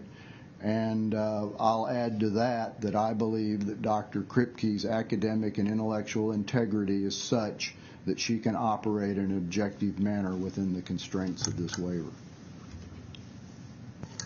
Is there any plan to monitor the conflict? I think some of the things that were reported in Mr. Roberts' memo, where he discussed the things that happen at the peer review process. You'll have the independent observer reports that whether it's Dr. Kripke or myself or Dr. Garcia, CPRIT employees do not participate in peer review. And when Dr. Kripke was hired as the chief scientific officer, there was no PIC. The recommendations came from the executive director, and the search committee that hired Dr. Kripke was very aware of the processes that were in place. Not only does the chief scientific officer not participate, but we also have people outside of the agency that can verify to the Oversight Committee that she wasn't involved in the discussion or the vote. Her value, like Wayne said, her value is really reporting to the Oversight Committee, being the eyes and ears in that peer review committee. That's why it's so important that she be able to attend, to give you a feeling of how the recommendations were made, why this one was selected versus this one, answer some of the questions like you asked Dr. Garcia today. You really get that from being in the peer review committee meetings.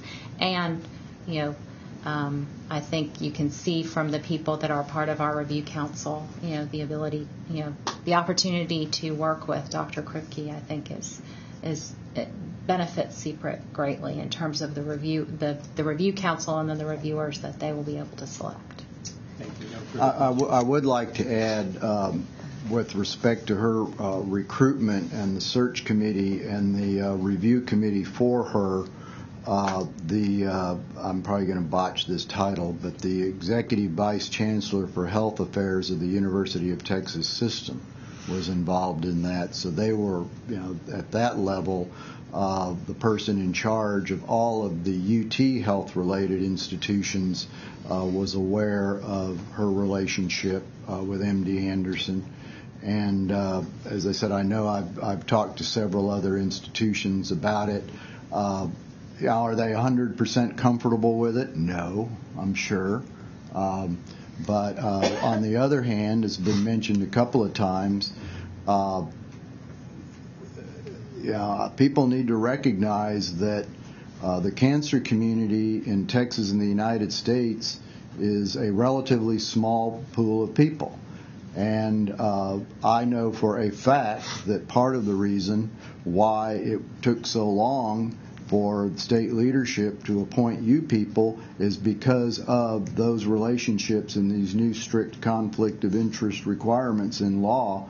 And it is very difficult to operate a program of this magnitude with people that don't know each other. Mr. Roberts, you said that if this waiver is approved, you will notify, and you went through a handful of state officials that you would notify. Yes, sir. But could you just, once again, for the record, talk about the state officials that you discussed this waiver with ahead of time? I know you have discussed with a number of the legislative leaders that have been involved, and if you could just recall. Yeah, during the course of the legislative session, I don't remember, all of them that I talked to, but I certainly talked to Senator Nelson about it, Representative Kepper, who were the sponsors of the legislation that includes the waiver in the immediate short period of time. And I talked to them during the legislative session, but in the course of the last week, I talked to their representatives. I did not talk to them directly. I did talk to executive staff of the governor, the lieutenant governor, and the speaker. I did not talk to Mr. Perry, Mr. Dewhurst, or Mr. Strauss directly, but the people I talked to would have talked to them. Thank you. Mr. Roberts said conflicts occur all the time, and that's why you develop processes to deal with them. This process was developed by the legislature and embedded in the legislation. And just for the record to repeat, you believe that you have satisfied all the requirements that would support your recommendation to grant the waiver in both cases, Dr. Kripke and Dr. Lakey? Yes, sir. I do. And it's a continuing monitoring process, and the waivers can be withdrawn at any time. Yes, sir. And let me add, I think I've discussed with each of you, I take the integrity of this agency very seriously. And if I see something on my behalf, not just the Chief Compliance Officer, I will report it to you and we will address the issue. But this agency is very important to the citizens of Texas and to the legislature. We had some problems. We are working hard to address those problems. I think we've been given the appropriate tools by the legislature to move forward. But I take very seriously the warnings that I was given by members of the legislature. I don't need to really say who they were, but Wayne, CPRIT has one more chance. You ain't getting a third.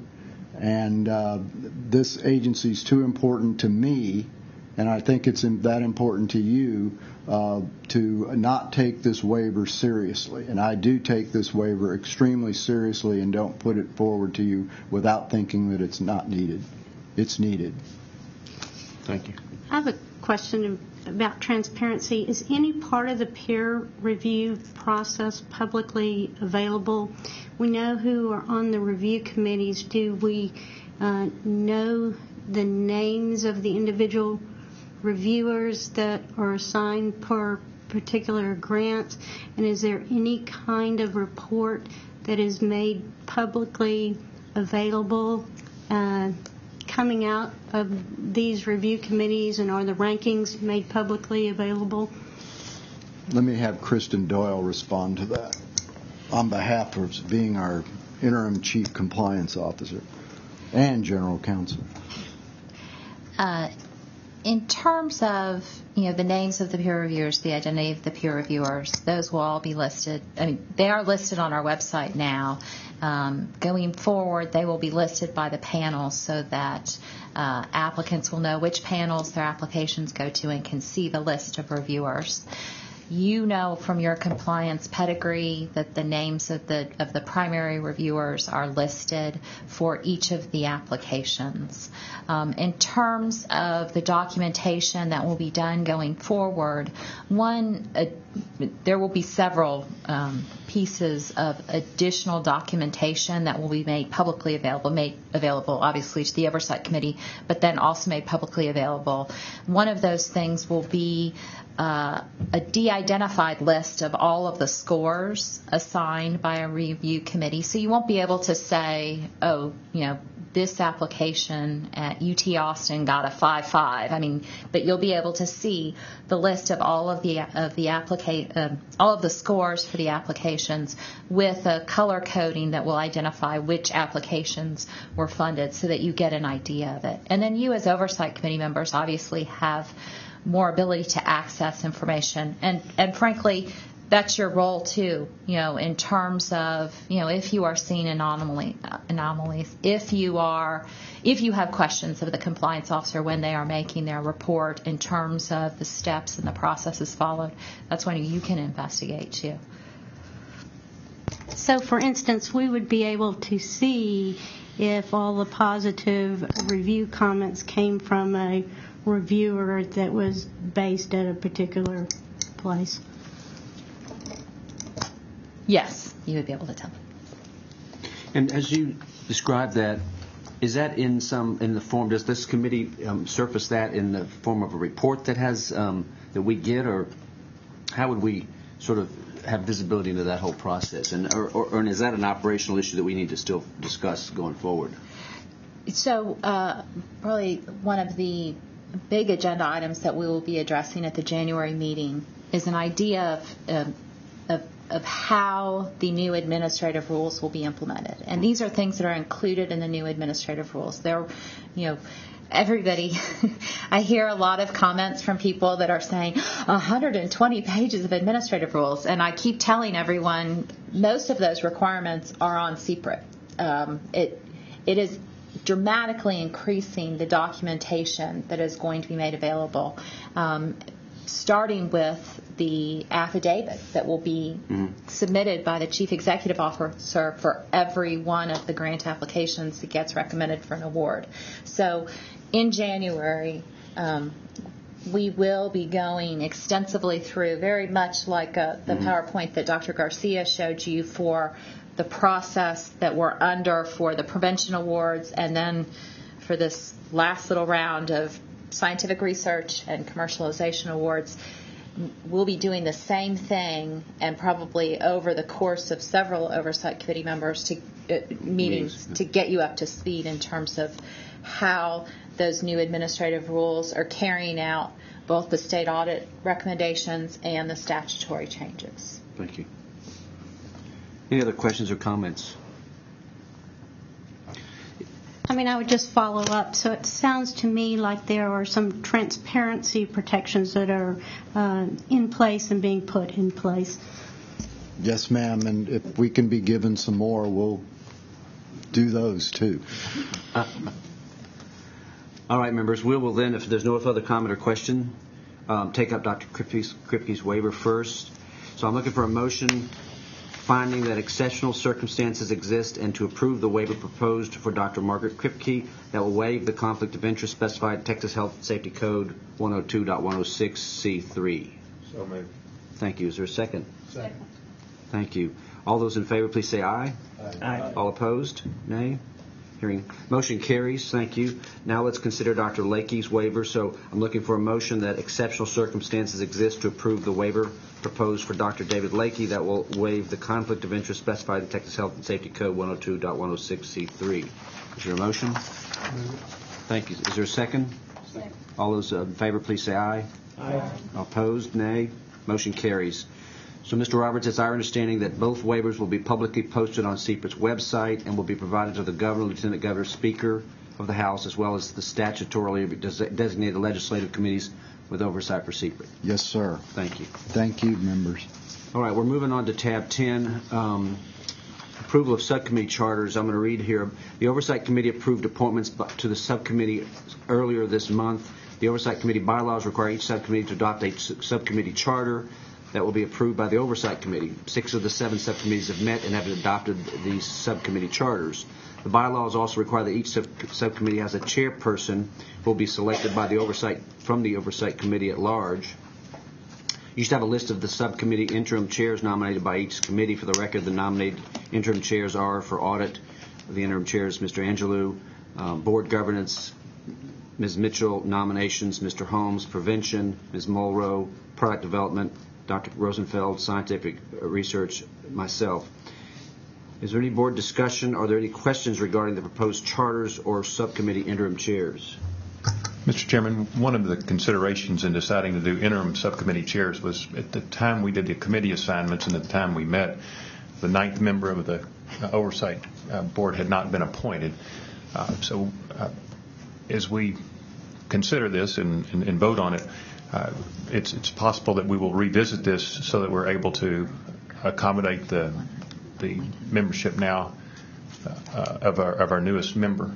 And I'm glad to make a motion to approve both, but recognizing that we'll likely revisit the interim chairs to make sure that we can accommodate the new member as well as also integrate into our thinking perhaps the other officer decisions that the Oversight Committee made today by appointing you as the chair and the other 2 offices as well. So I'd be glad to offer a motion to approve both with that caveat that we will relook at the interim chairs. Just for clarity, are you saying to relook at the interim chairs, perhaps the next meeting, to then make them non-interim chairs, or do we want to do that today as well? No, I make a motion to approve the charters and approve the interim chairs with the understanding that between now and the next meeting, it's likely we will revisit the chair positions of the subcommittees. Thank you. Yes, so members, Let me say thank you to Mr. Guerin. I appreciate it. So we'll have that motion. We have the motion to accept the subcommittee charters and to accept the interim chairs and the acknowledgement that will readdress the interim nature of these positions through the next meeting. Is there a second? Second. Thank you. All those in favor, please say aye. Aye. All opposed, say nay. Motion carries. And we've covered both of those. Mr. Chair? Yes, please. There is a vacancy on the scientific review or scientific research subcommittee. It may be appropriate to appoint Mr. Montgomery to fill that position right now so that that subcommittee is full, with the idea that I think that subcommittee memberships may be revisited the next meeting or in the next Are there meeting. other subcommittees that also have vacancies? relative to the required numbers? The diversity subcommittee. Do you want a motion to invite Mr. Montgomery to join both of those intervally while we consider the balance going forward? Congratulations, Will. Yeah, it's great.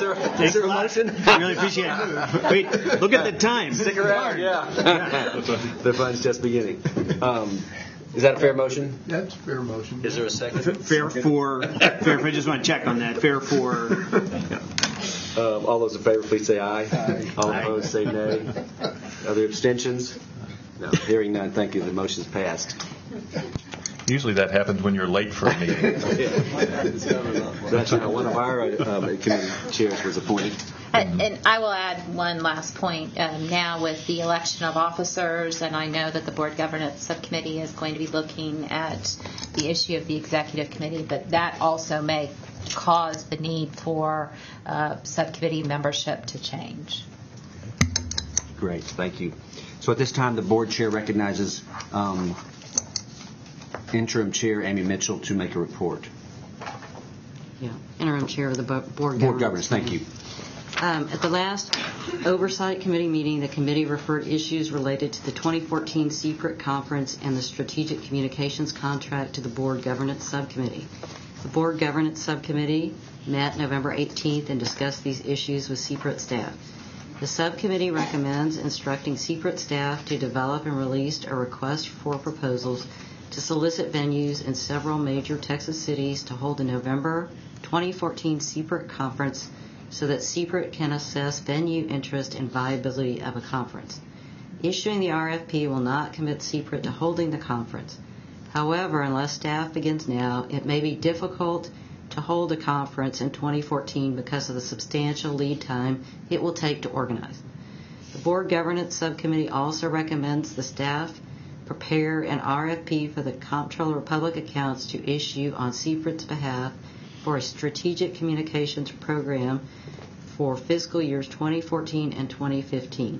This program would include communications planning, public outreach, public affairs, CPRIT publication support, and website redesign and content expansion.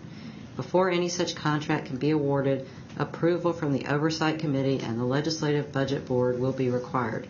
I am happy to answer any questions related to these recommendations. Members, are there any questions? When do you envision a 2014 CPRIT meeting would be held? Either late November or early December 2014. Thank you. Any other discussion? Sorry. what are strategic communications? PR. It's it is more than classic press officer type activity.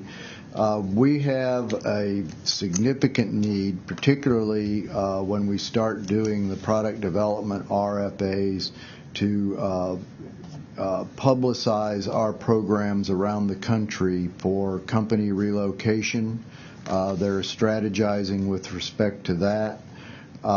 We have a significant number of reports that are required by law that need to be, in my opinion, improved upon and consistent within them and consistent with the kind of information that we put up onto our web. I can go over with you, I think you'd prefer at another time, my thoughts on what I'd like to do with the web and how it would relate to our statutorily required annual report.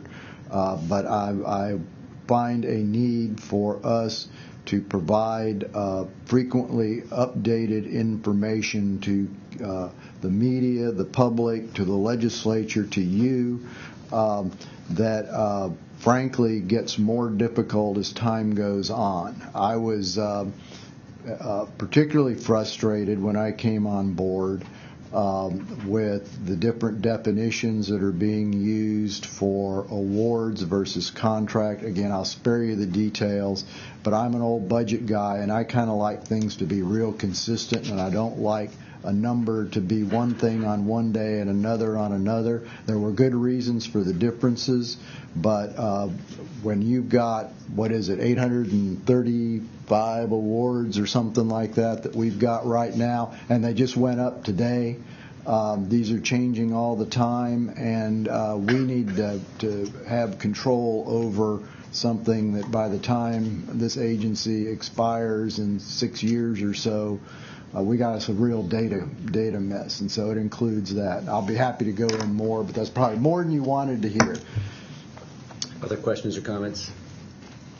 So let's take a motion to direct. Is there a motion to direct CPRIT staff to release a request for proposals to solicit venues in major Texas cities to hold a potential November 2014 CPRIT conference? Do I have a motion? Second? Second. All in favor, please say aye. Aye. Opposed, say nay. Motion carries. Members, we need a motion to direct CPRIT staff to prepare an RFP for strategic communications program for fiscal years 2014 and 15. Is there a motion? Thank you. Second? Second. All those in favor, please say aye. Aye. Opposed? So moved. Okay, we're on the home stretch. Chief Operating Officer report. So at this time, we'd like to recognize Heidi McConnell, CPRIT's Chief Operating Officer, to present the COO's report. Good afternoon, and I'll be brief. I just have a couple of updates for you today. One is that the request for financing for 2014 to issue $300 million in debt authorized by you at the November 1st meeting was sent forward to the Texas Public Finance Authority the same day. The Public Finance Authority Board met on November 7th and approved the request. The Bond Review Board met yesterday and approved the request. So that was the final step in the approval process on the debt issuance.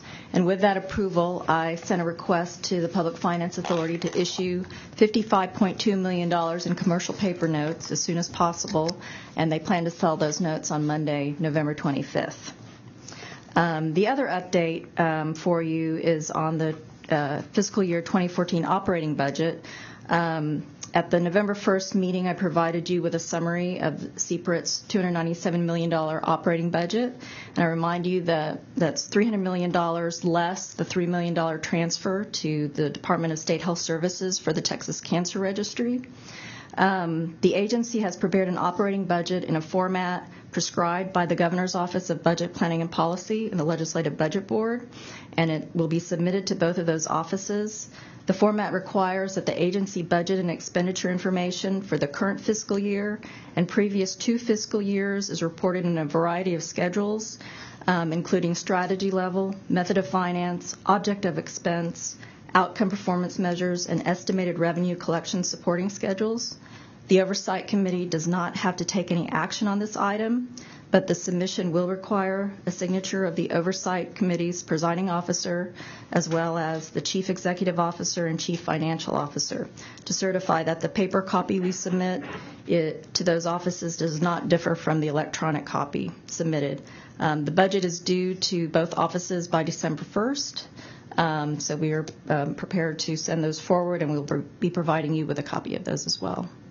Are there any questions? No questions? Thank you. So we're on tab 11. This time, the chair recognizes Kristen Doyle, who's acting as CPRIT's interim compliance officer, to present the chief compliance officer report.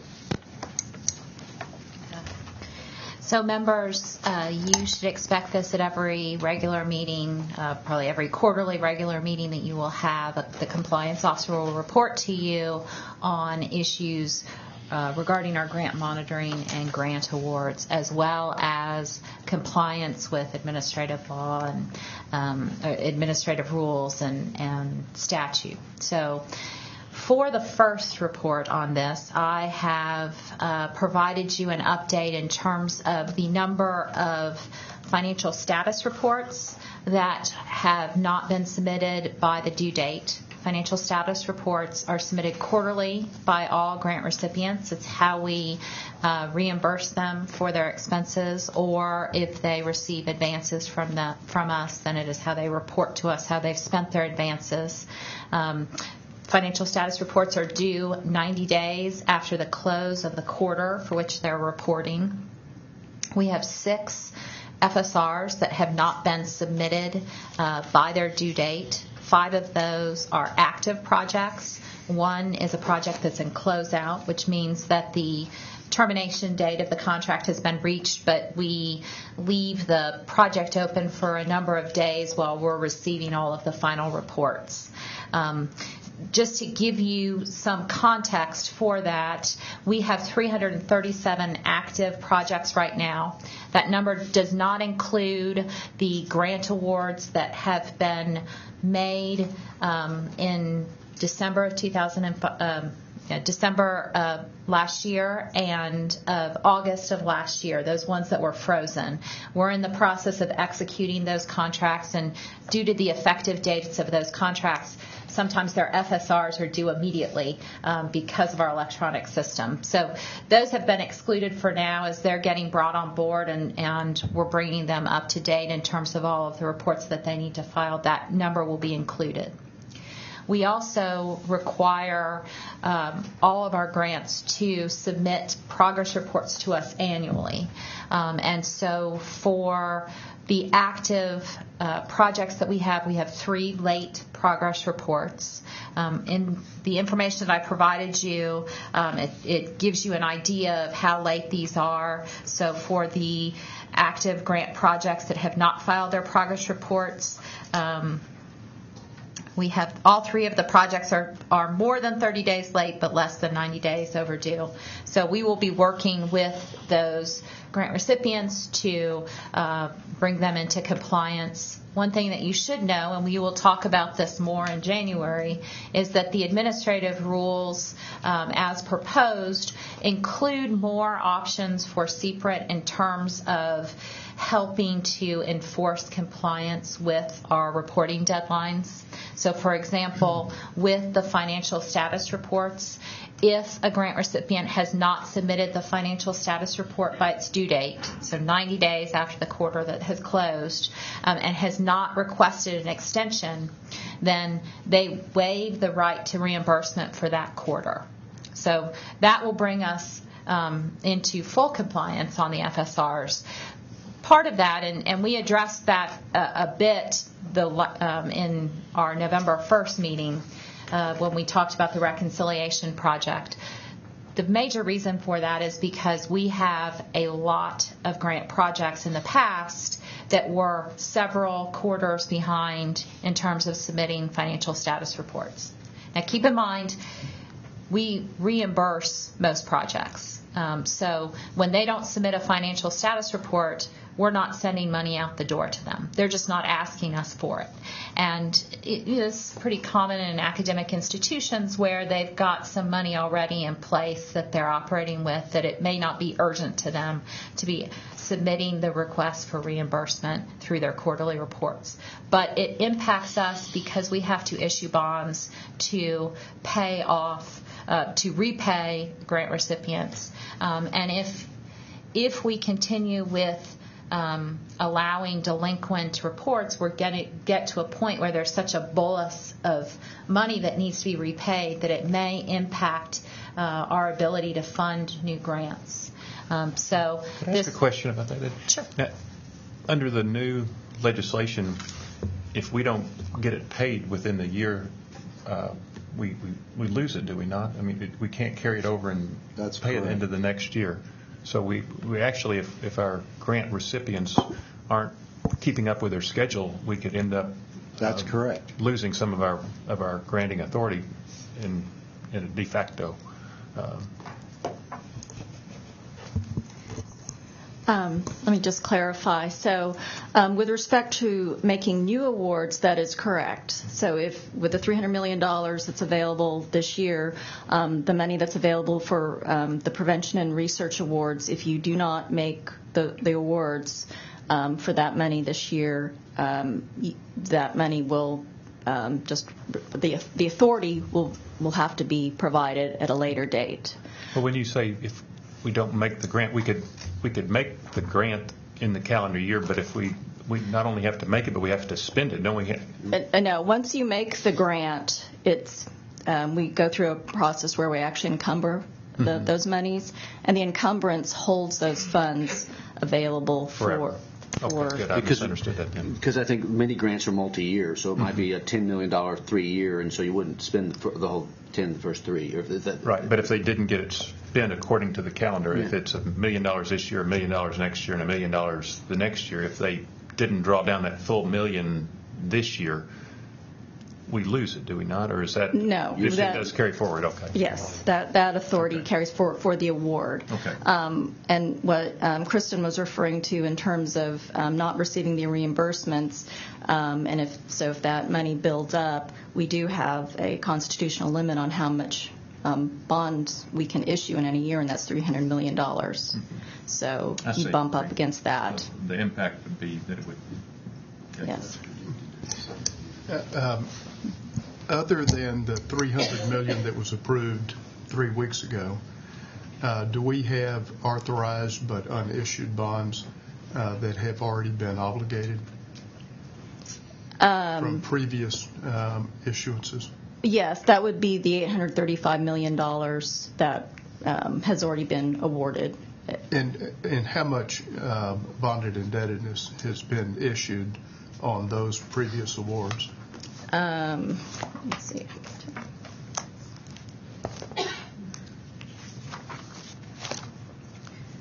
That is issued today is $386.3 million. So not quite half. Correct. Right. Which kind of answers So the reconciliation project was a major undertaking, both for CPRIT staff and for the grant recipients, because of the way that requests have to be submitted. They are submitted serially, so they submit their oldest FSR first. It has to be reviewed and approved before they can submit their next one, in case there is any costs that can't be reimbursed, then it affects as you go forward. So it was a major undertaking, and we brought, I think, virtually all of the grant recipients into compliance. And our original vision was that right as we were ending the reconciliation, we would be able to start with the new administrative rules that then helped on the back end to keep them in compliance, but there's been a little bit of a gap. So right now we'll be working with these grant recipients, and I think they understand how important it is, both on the FSRs and obviously on the progress reports too, for us to be able to continue grant funding. And I will add that one of the many changes to our legislation was that the Oversight Committee would receive reports on when submissions are past due as part of your oversight. We have something in our contracts that will allow us to terminate contracts for failure to follow reporting requirements, which is probably more important with annual progress reports. If they are not telling us about the progress that they've made, that may be an issue that we need to consider in terms of terminating. I will add, in terms of, I've reported on some of the numbers in terms of reports that are submitted to us. Another important part of the compliance officer's job is maintaining all of the required filings. That includes the conflict of interest policy statements that all of you have signed and submitted. Almost all of you. Will give our new member a break to get a couple days in. The personal financial statements, the political contributions. You should have something in front of you that's the CPRIT ethics compliance statement by the Code of Conduct that you adopted at the last meeting. It requires that all CPRIT Oversight Committee members, in addition to CPRIT staff, sign that they have received the Code of Conduct and reviewed it, and then we keep that on hand. So if you can sign that and give that to me before you go, that'd be the easiest way for me to check that off. Finally, and this comes more from a transparency perspective, I included in the report, and I will note that this is in the agenda packet, and the agenda packet is publicly posted, so this is publicly available. As part of the contract execution project for some of the awards that were frozen during the moratorium, there are 3 awards: the Carson Leslie awards for pediatric brain cancer research. They were awarded in December of last year, and they're special awards, individual investigator awards. It was a special collaboration between CPRIT and the Carson Leslie Foundation. I'll note that Annette Leslie, Carson's mom, is here today. And these were special awards. They were reviewed through CPRIT's peer review process. They were submitted pursuant to requests for applications, the individual investigator requests for applications. The applications were reviewed by Patricia Bojack, the Chief Compliance Officer, and by Billy Hamilton in terms of certifying compliance. However, during the execution process, it came to our attention that Dr. Al Gilman, the Chief Scientific Officer at the time, served also on the Scientific Advisory Board for the Carson Leslie Foundation. And so in the spirit of transparency, I've provided the report that I did in the sense that I looked at our conflict of interest rules that were in place at the time. And our conflict of interest rules, as you know, are very much driven by the granting of money, who's giving and receiving money. And so in this case, the Carson Leslie Foundation is not a grant recipient. They have collaborated with CPRIT for the Carson Leslie Foundation, the Carson Leslie Pediatric Brain Cancer Awards. And in fact, the Carson Leslie Foundation is also contributing funds to the 3 investigators that were awarded. So there is not a conflict of interest under our the conflict of interest rules that were in place at the time. Now, your next question should be, well, what about the proposed conflict of interest rules? And there is, even under our proposed conflict of interest rules, this would not be a conflict. Again, the Carson Leslie Foundation doesn't receive money from us, and our conflict of interest rules are very driven by where the money goes, as they should be. But it's something for you to consider in the future in terms of how extensive and how explicit we want to be in terms of specifying, exactly when people have to tell us about any affiliations that they might have. So that's really the reason why I wanted to bring it to your attention at this meeting. And I'm happy to answer any questions that you guys may have. Hopefully this will be my last compliance officer report. I think at the next meeting you will have a chief compliance officer that will be able to give you full and detailed reports. Members, any other questions, comments? All right, we're proceeding along. I think that there's no reason, as far as I know, that we're going to go into a closed session at this time again for anything. Counsel? I have nothing that Thank you. The next Oversight Committee meeting has not yet been scheduled, but we anticipate that it'll be in the latter half of January, 24th, 29th, 30th, or 31st. At this time, we expect to address issues related to CPRIT's scientific research and product development programs, as well as peer review and grant monitoring processes. CPRIT staff will circulate a tentative agenda. Are there any requests for public comments? It would help us if y'all could perhaps narrow down the possible dates for that meeting in January while you're all here.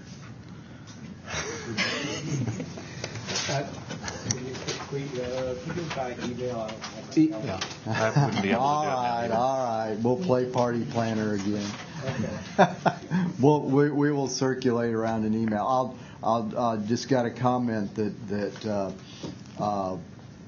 y'all are busy people, and so it may end up that one or more of you may not be able to attend on any given date. I don't know what that is, but it's inevitable. It remains our hope that at the January meeting, after the January meeting, we can slip into a permanent quarterly meeting basis so that we can all put those onto our calendars and hold them and work around. But we'll begin polling members, if not next week, certainly immediately after Thanksgiving weekend. Thank you.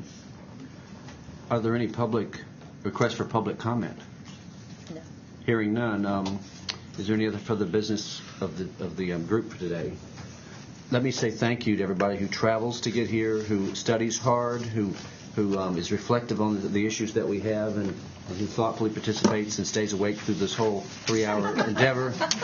We can't say thank you enough. Also for the staff. If there's no further business, Chair moves to adjourn. Is there a second? Second. Thank you. Motion carries. The meeting stands adjourned at 3:15 p.m. Central Standard Time.